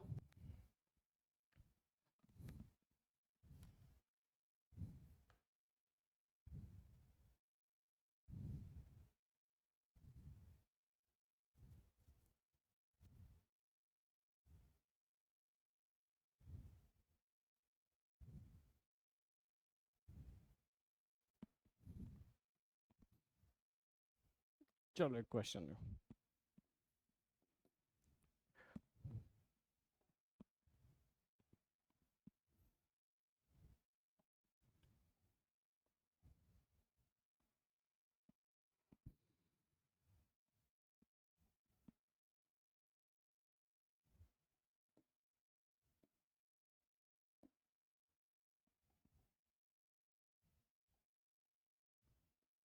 एक बॉल है, इसको आपने फेंका है 40 मीटर पर सेकंड के वेलोसिटी से। ठीक है, तो आपको ट्रैव निकालना है डिस्टेंस एंड डिस्प्लेसमेंट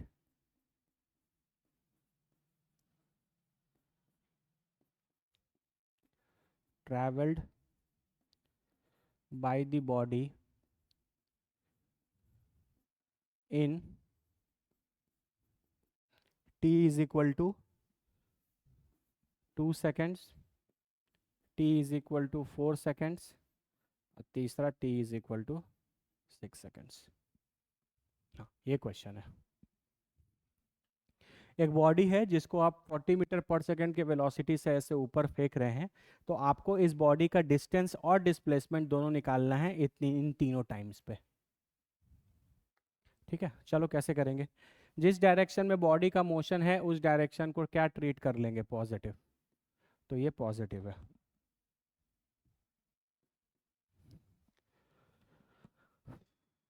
ठीक है, चलो तो क्या करोगे बताओ? तो आपका u का वैल्यू कितना हो जाएगा? +40, ये सब लिखा करो, है ना। एक्सेलरेशन की वैल्यू कितनी हो जाएगी? -10 मीटर पर सेकेंड स्क्वायर, क्योंकि वो नीचे लगेगा ऐसे। तो time t is equal to 2 second पे ये बॉडी कहाँ रहेगा ये देख लिया जाए। या पहले एक काम करते हैं, इसका एच मैक्स निकाल लेते हैं, तो आइडिया लगेगा कि मैक्सिमम हाइट ये कितने समय पर जाएगा। ठीक है, यहाँ पे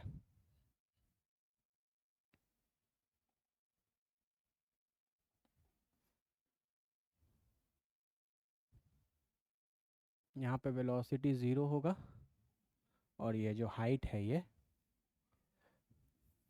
एच मैक्स निकल जाएगा।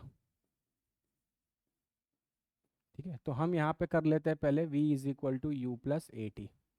वी को 0 कर देते हैं, तो u कितना है? 40, a कितना है? -10 इंटू टाइम, तो 40 इज इक्वल टू 10t, तो t is equal to 4 second आ गया।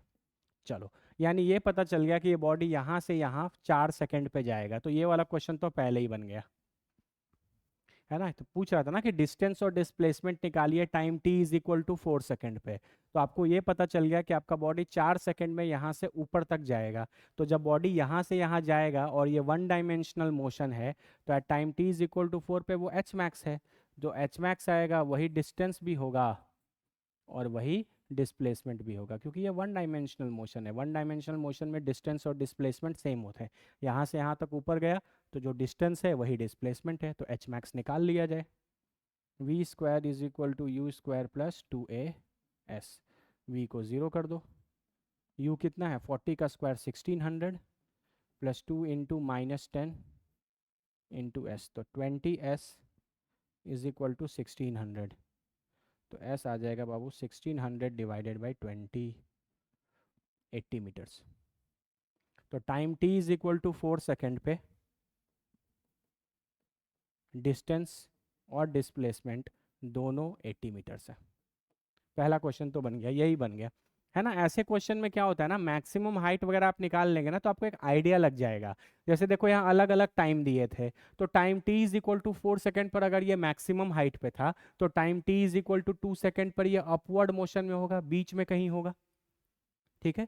और time t is equal to 6 second में, तो यहाँ से 4 गया, छठवें सेकेंड में फिर ये ऊपर से नीचे चलना चलना चालू कर दिया होगा, है ना। तो आपको आइडिया लग जाएगा कि बाकी सारे टाइम में आपको आपका बॉडी कहाँ पर है। ठीक है। चलो, तो time t is equal to 2 second वाला कैलकुलेशन कर लो। तो time t is equal to 2 second में ये बॉडी ऊपर जा रहा होगा, तो कैसे निकाल लोगे? आपको क्या निकालना है? आपको तो डिस्प्लेसमेंट निकालना है। तो s is equal to u t plus half a t square.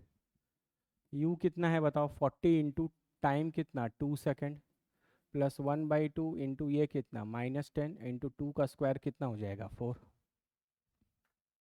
तो ये कटेगा 2, तो ये हो जाएगा 80 माइनस 20, तो डिस्प्लेसमेंट आ गया 60 मीटर। डिस्प्लेसमेंट कितना आ गया, 60 मीटर आ गया। ठीक है। तो ये बॉडी यहाँ से कहीं यहाँ पर होगा, इस जगह पर आपका बॉडी होगा। Time t is equal to 2 metre पे मस्त अभी ऊपर जा रहा था, तो फिर ऊपर जा ही रहा है, तो जितना डिस्टेंस है वही डिस्प्लेसमेंट है, तो डिस्टेंस भी यही और डिस्प्लेसमेंट भी यही। ठीक है। तो time t is equal to 2 second पे ये अभी अपने अपवर्ड मोशन में है। चलो अब सी पार्ट निकालो। Time t is equal to 6 seconds पे, time t is equal to 6 seconds पे। अब देखो छठे सेकेंड में 4 सेकेंड तक तो ये यहाँ पर पहुंचा है, और फिर ऊपर से नीचे आएगा 2 सेकेंड, है ना। तो यानी यहाँ तक के 4 सेकेंड का तो आपको सब कुछ पता है। अब ऊपर से जब 2 सेकेंड गुजरेगा तब ये कैसा आएगा, बस उसको कैलकुलेट कर लेना है। तो हम लोग इसको कैसे देख लेते हैं, डाउनवर्ड मोशन। इतना तो पता चल गया कि 4 सेकेंड के बाद, जब 4 सेकेंड के बाद जो 2 सेकेंड होगा, तो 2 सेकेंड तक ये किस मोशन में रहेगा, डाउनवर्ड मोशन में, क्योंकि 6 सेकेंड में 4 सेकेंड तक तो ये मैक्सिमम हाइट पर पहुंचेगा, और टोटल टाइम 6 सेकेंड है, तो उसके बाद का जो 2 सेकेंड है उसमें ये बॉडी नीचे रहेगा। तो अब हम नीचे वाले वेक्टर्स को क्या ट्रीट कर लेंगे, पॉजिटिव। तो जब हम डाउनवर्ड मोशन 2 सेकेंड देखेंगे तो इसके लिए u 0 मीटर पर सेकेंड हो जाएगा, एक्सेलरेशन की value plus 10 metre per second square हो जाएगी, और हमको s निकालना है। टाइम हमको पता है 2 सेकेंड्स। ठीक है। बॉडी जब नीचे चलना चालू करेगा तो इसी पॉइंट से ना चलेगा, तो इस पॉइंट पर वेलोसिटी 0 होती है, तो इनिशियल 0 हो गया। नीचे आ रहा है, मोशन नीचे है, इस डायरेक्शन के वेक्टर पॉजिटिव हैं, तो ग्रेविटी भी नीचे +10 हो गया। ठीक है। तो आप निकाल लो, s is equal to u t plus half a t square, तो ये 0 हो जाएगा। 1/2 इंटू 10 इंटू टाइम 2 का स्क्वायर 4, 2, तो s इज इक्वल टू कितना हो जाएगा, 20 मीटर्स, है ना। इसका मतलब क्या है, मतलब देखो यहाँ पे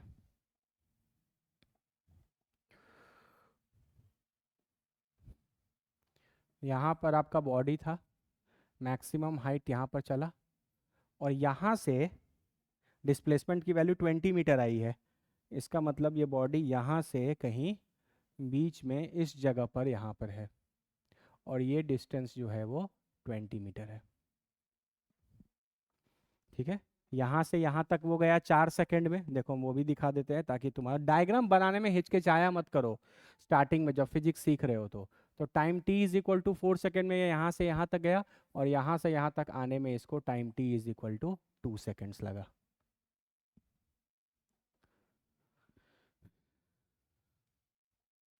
यहाँ से यहाँ तक आने में इसको time t is equal to 2 second लगा, तो टोटल टाइम आपका कितना हो गया? 6 सेकेंड। 4 सेकेंड ऊपर जाने में और 2 सेकेंड नीचे। 2 सेकेंड में कितना नीचे आया? वो यहाँ पे निकल गया 20 मीटर। तो बताओ इसने कितना टोटल डिस्टेंस ट्रेवल किया? पहले ये पूरा मैक्सिमम हाइट गया, डिस्टेंस तो डिस्टेंस पाथ पे डिपेंड करता है, तो पहले ये ऊपर यहाँ से गया।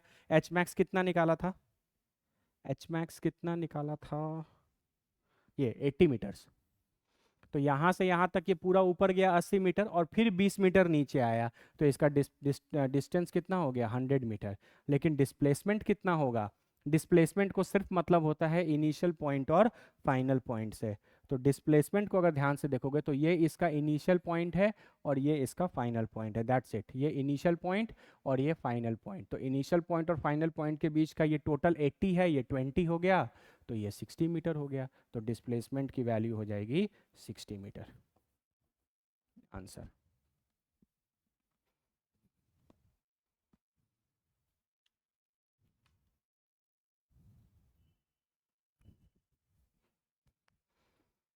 कितने लोग को चमक गया? जल्दी कमेंट करो।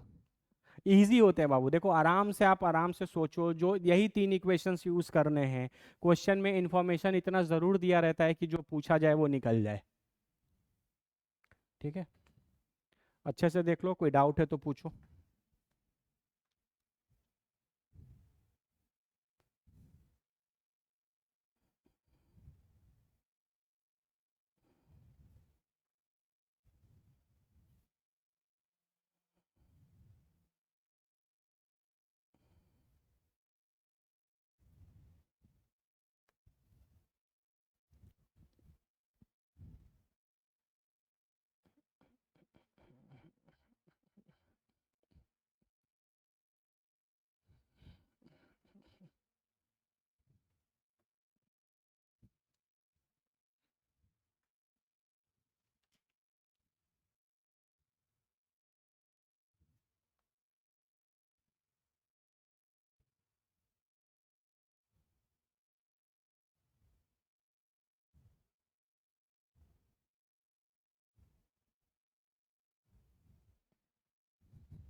ठीक है, चलो कुछ।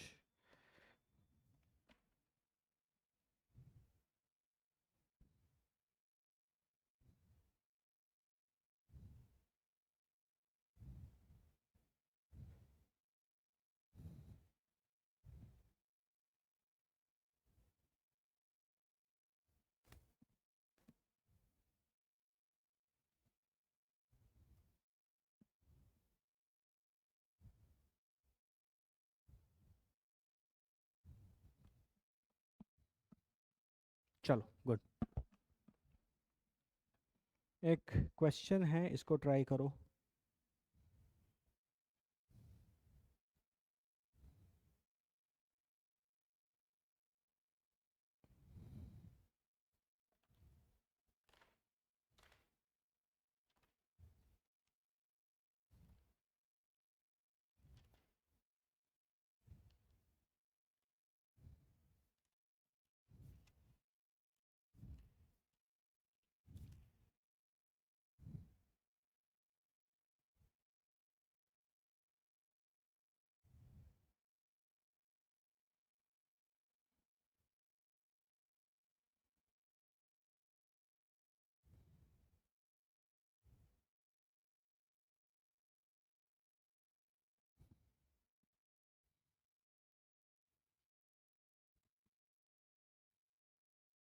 कुछ सोच रहे तुमको कुछ इजी दे दे पहले ने तो, बाकी तो फिर बाबू क्वेश्चंस तो अच्छे अच्छे हैं, लेकिन उनको आपको सिखाना पड़ेगा हमको।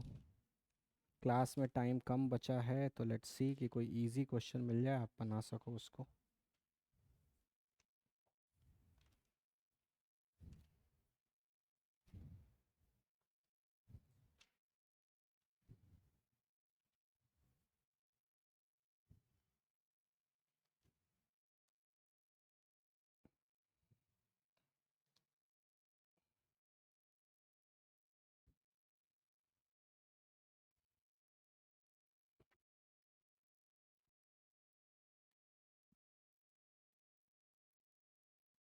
ट्राई करो इसको, देखो।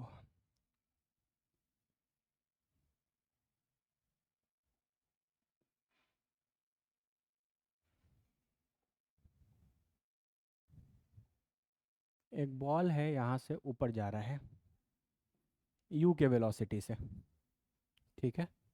मैक्सिमम हाइट तक जाएगा भाई, मैक्सिमम हाइट तक जाने से तो इसको कोई दुनिया की ताकत नहीं रोक सकती।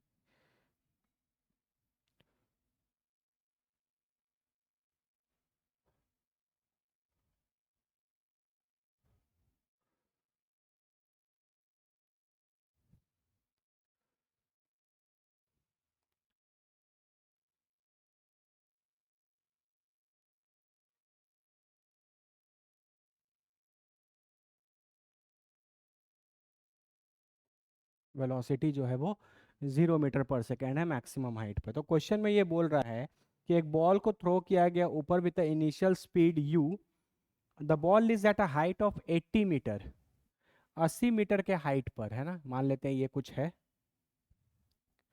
और ये हाइट जो है आपका यहाँ से 80 मीटर है। 80 मीटर के हाइट पर ये बॉडी दो बार है, टू टाइम्स ये बॉडी सेम हाइट पर है, ठीक है। और उन दोनों के बीच का जो टाइम इंटरवल है ना, उन दोनों के बीच का जो टाइम इंटरवल है वो 6 सेकेंड्स का है। तो आपको यू की वैल्यू निकालनी है। क्वेश्चन को समझो, आपके पास एक बॉडी है, आपने इसको यू वेलोसिटी से फेंका, तो ये जाते जाते जाते जाते ऊपर रुकेगा, कहीं रुकेगा, फिर वापस ऊपर से नीचे आएगा, तो ये इस जगह दो बार होगा, है ना, इसी जगह पे ये बॉडी दो बार होगा।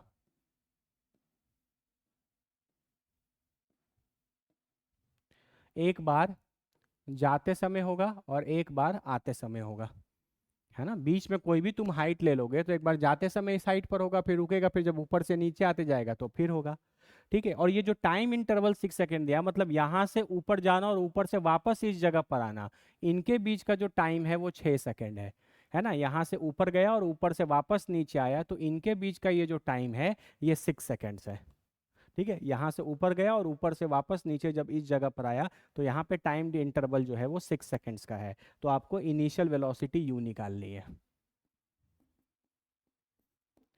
गिव इट अ ट्राई, थोड़ा ट्राई करो इसको, देखो कैसे बना सकते हो।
बनाओ, किसी का आया?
बाबू देखो, तुम एक बात समझने की कोशिश करना थोड़ा, यहाँ देखो। हम तुमको एक बात बताते हैं इन मोशंस के बारे में।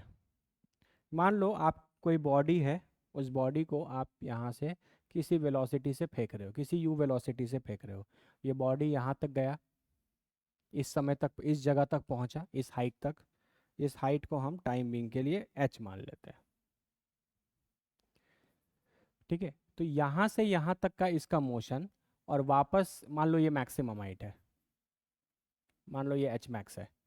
ठीक है, तो यहाँ पे ये जाके रुक जाएगा, इसकी वेलोसिटी क्या हो जाएगी, 0। तो यहाँ से यहाँ तक का इसका मोशन, और वापस ऊपर से लौट कर डाउनवर्ड मोशन, मतलब जो अपवर्ड मोशन होगा और जो डाउनवर्ड मोशन होगा वो एकदम सिमेट्रिक होता है। वो क्या होता है, सिमेट्रिक होता है। सिमेट्रिक कैसे मान लिया, मान लीजिए जैसे देखो, यहाँ से यहाँ तक गया तो 40 मीटर ट्रैवल करके गया, तो ऊपर से नीचे आएगा तो 40 मीटर ट्रैवल करके ही आएगा।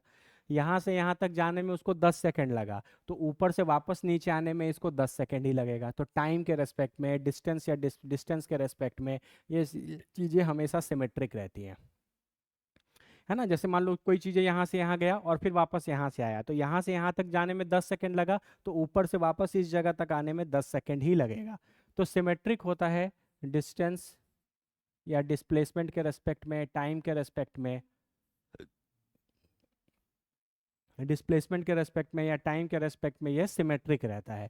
और किस समय सिमेट्रिक रहता है, जैसे मान लो कि आप बीच में कोई पॉइंट ले लो, मान लो आप यहाँ पे ले लो।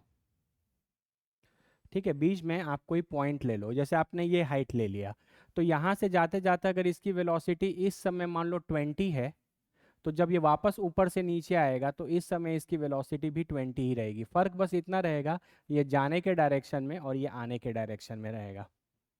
एक गिवन हाइट पर एसेंट के समय और डिसेंट के समय वेलोसिटी भी सेम होती है ना। तो एट अ गिवन हाइट, ये सब कुछ प्रॉपर्टीज हैं, अगर आपको पता रहे तो आप क्वेश्चन को जल्दी बना सकते हो। At a given height velocity of ascent will be equal to velocity of descent. एक पर्टिकुलर हाइट तुमने फिक्स कर दिया, तो यहाँ से ये जब ऊपर जा रहा था तो इसकी वेलोसिटी 20 थी, तो जब ये ऊपर से नीचे आएगा तो उस समय भी इसकी वेलोसिटी 20 ही रहेगी। ठीक है, तो ये सब इस सेंस में ये जो मोशन है ना बड़ा सिमेट्रिक है। ये प्रॉपर्टी, ये जो पॉइंट्स हैं ये बड़े इंपॉर्टेंट हैं, ये बड़े बड़े क्वेश्चंस को आपको समझने में और उनको जल्दी बनाने में हेल्प करेगा। ठीक है, जितना समय ऊपर जाने में लगता है उतना ही समय ऊपर से नीचे आने में लगता है, जितना डिस्टेंस ऊपर जाएगा उतना ही ऊपर से नीचे आएगा। ठीक है, किसी भी एक हाइट पर अगर वेलोसिटी पूछा जाए तो जाते समय और आते समय वेलोसिटी क्या होगा, सेम। जैसे यहाँ पर तुमको एक क्वेश्चन में डेटा दिया है कि इस हाइट से ये 80 मीटर के हाइट से ऊपर गया और वापस नीचे आया, तो टोटल टाइम कितना लगा, 6 सेकेंड। अब ये तो टाइम के रेस्पेक्ट में सिमेट्रिक है, इसका मतलब इसको जाने में, इसको 80 मीटर से एच मैक्स जाने में टाइम कितना लगेगा, 3 सेकेंड। और एच मैक्स से वापस 80 मीटर आने में टाइम कितना लगेगा, 3 सेकेंड, क्योंकि ये सिमेट्रिक मोशन होता है, सिमेट्रिक मोशन होता है ना। एक्सेलरेशन कांस्टेंट है, सारा कुछ तो ग्रेविटी ही खेल करा रहा है। ठीक है, तो ये चीज़ें समझ लो, ये जो 6 सेकंड दिया है आप समझ जाओ कि इसको 80 मीटर से ऊपर जाने में 3 सेकंड लगा और ऊपर से वापस 80 मीटर पे आने पे 3 सेकंड लगा, इसलिए वो दोनों के बीच का जो टाइम इंटरवल है वो 6 सेकंड है। सिमेट्रिक मोशन होगा, यहाँ से मैक्सिमम हाइट जाने में 3 और ऊपर से नीचे आने में, वो सिमेट्रिक ही होगा, इसलिए ऊपर जाने में भी 3 और नीचे आने में भी 3। ट्राई करो, अब इस डेटा को थोड़ा यूज़ करके निकालने की कोशिश करो।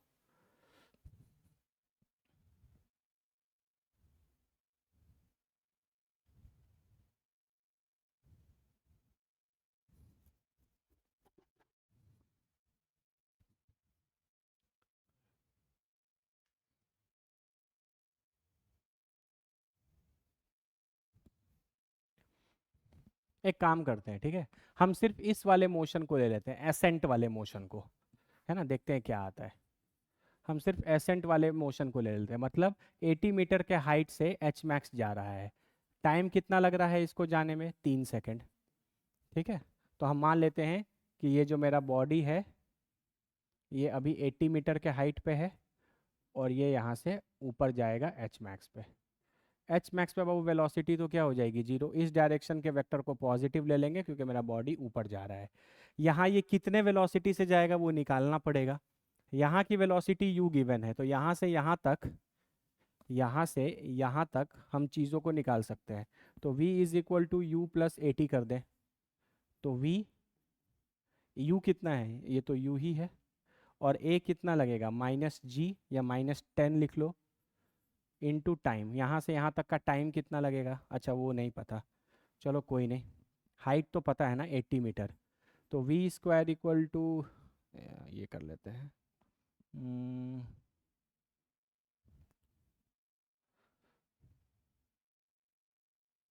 We square equal to u square plus 2as कर लेते हैं। यहाँ ये u है, यहाँ की वेलोसिटी को हम v मान ले रहे हैं, तो ये v स्क्वायर हो जाएगा, u तो दिया ही हुआ है, +2 इंटू कितना हो जाएगा, -10 इंटू ये कितना हो जाएगा 80। ये हाइट कितना ट्रैवल कर रहा है, कितना डिस्प्लेसमेंट यहाँ से यहाँ गया 80, g नीचे लगेगा तो -10 और ये u हो गया। तो v स्क्वायर की वैल्यू आ जाएगी u स्क्वायर -1600। तो v की वैल्यू तो हो जाएगी √u² -1600 प्लस माइनस के साथ। ठीक है, इसी v को हम यहाँ पर यूज़ कर लेते हैं। यहाँ से देखो, यहाँ से यहाँ तक गया, तो इस वाले एंड के लिए जो v है वो इसके आगे वाले मोशन के लिए यही क्या हो जाएगा, u। यहाँ से यहाँ तक के लिए ये इनिशियल पॉइंट था, ये फाइनल पॉइंट था, तो ये u था, ये v था, लेकिन इसके आगे जाने वाले जर्नी के लिए जो ये v है वही इसका क्या हो जाएगा, u हो जाएगा। ठीक है, तो अब हम इसको अगर यूज़ करें तो v is equal to u plus 80 अगर हम इस्तेमाल करें, तो अब हम यहाँ से यहाँ के लिए कर रहे हैं, तो ये मेरा फाइनल पॉइंट है, फाइनल पॉइंट पर वेलोसिटी 0। ये मेरा इनिशियल पॉइंट है, इनिशियल पॉइंट पर जो इसका v था वही इसका u है, तो ये हो जाएगा u² -1600। ठीक है, प्लस a ऊपर ही जा रहा है तो ये -10 ही होगा, इनटू टाइम कितना लग रहा है, 3 सेकेंड्स, इनटू टाइम कितना लग रहा है ये बाबू, 3 सेकेंड। तो कितना हो गया ये देखो, u is equal to √u² -1600 और ये हो गया टाइम 3 सेकेंड है ना, तो ये हो गया बाबू 30 -30, ये इधर आ जाएगा, तो 30 will be equal to √u² -1600, square कर दो तो ये 900 हो जाएगा, will be equal to u² -1600।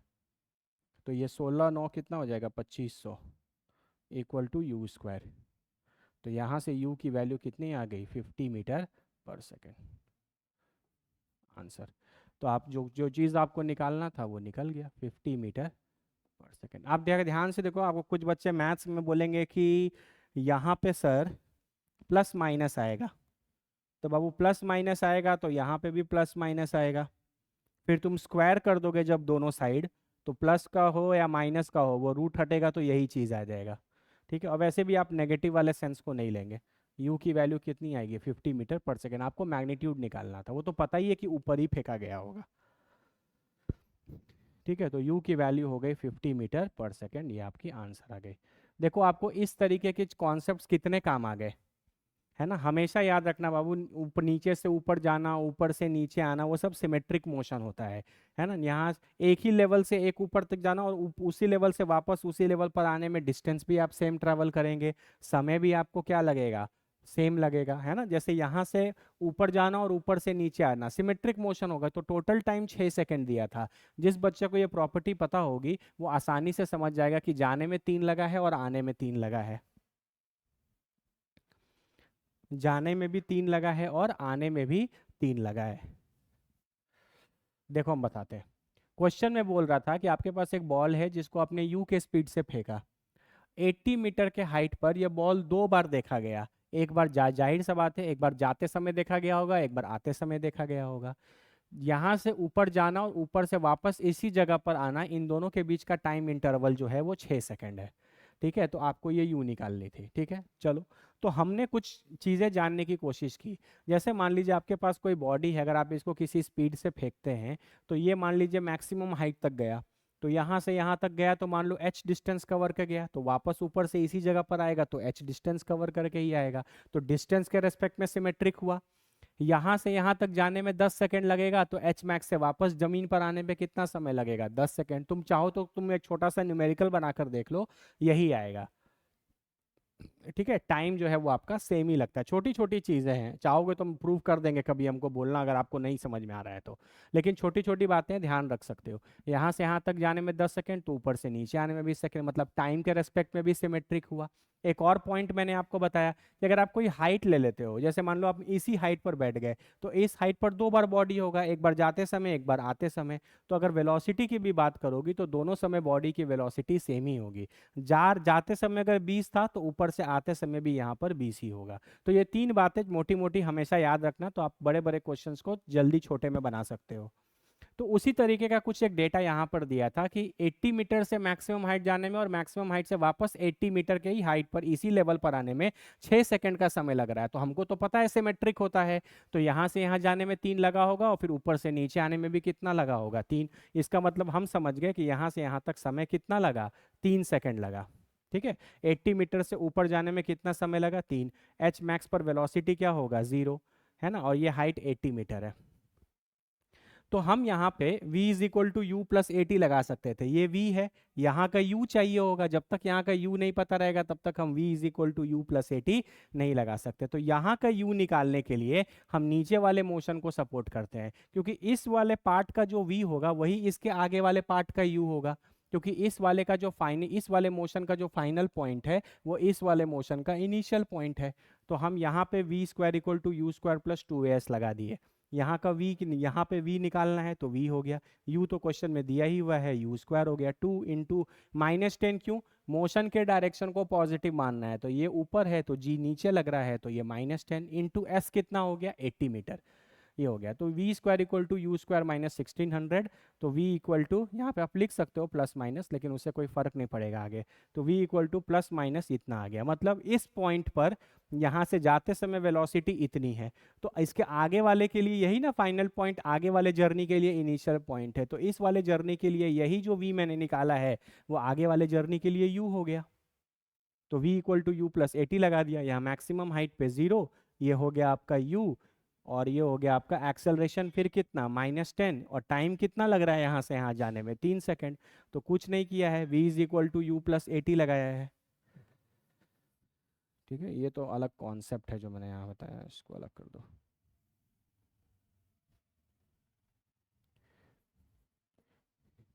ठीक है, उसके बाद सॉल्व कर लो तो u की वैल्यू कितनी आ जाएगी 50। अब बोलो चमका कि नहीं चमका। क्वेश्चंस बाबू अच्छे अच्छे लेवल के होंगे ना, आप वो 9th क्लास वाली चीज़ें एक्सपेक्ट मत करिए कि हम आपको वेलोसिटी दे दे, आपसे मैक्सिमम हाइट पूछें। वो सब चीज़ें नहीं, अब आप जेई की तैयारी कर रहे हैं ना, तो वन डायमेंशनल मोशन में भी चीज़ें हुई तो बहुत अच्छे अच्छे क्वेश्चंस करेंगे, डोंट वरी। और बनाते बनाते आप सीख जाओगे। ये चीज़ें हमेशा याद रखना कि मोशन जो होता है वो सिमेट्रिक होता है। यहाँ से ऊपर गए, ऊपर से नीचे आए तो डिस्टेंस सेम ट्रैवल करोगे। यहाँ से ऊपर गए 10 सेकेंड में तो ऊपर से नीचे आने में भी 10 सेकेंड लगेगा। एक गिवन हाइट पर रुक गए तो जाते समय और आते समय उसी लेवल पर रहोगे तो वेलोसिटी भी सेम होगा। ठीक है, चलो फिर कल मिलते हैं। जो होमवर्क दिया है उसको अच्छे से बना लेना, ठीक है। और वो तो इजी इजी क्वेश्चंस हैं, आराम से बन जाएंगे। इक्वेशंस ऑफ मोशन लगाना और बना लेना। कोई दिक्कत किसी को? ठीक है, आज का लेक्चर पहले अच्छे से देखना, कल कुछ और अच्छे अच्छे क्वेश्चंस करेंगे। वन डायमेंशनल मोशन क्वेश्चंस का स्टैंडर्ड लेवल बाबू अच्छा ही रहेगा, और आगे आते धीरे धीरे और अच्छा ही होता चला जाएगा। ठीक है, अभी तुम पढ़े ही कितना हो कि तुमको उस लेवल तक ले जाए ऐसा सके। ठीक है, तो धीरे धीरे एकदम बेसिक बेसिक से करते हुए अच्छे एडवांस लेवल तक पहुंचेंगे। ठीक है, चलो चमका। Thank you.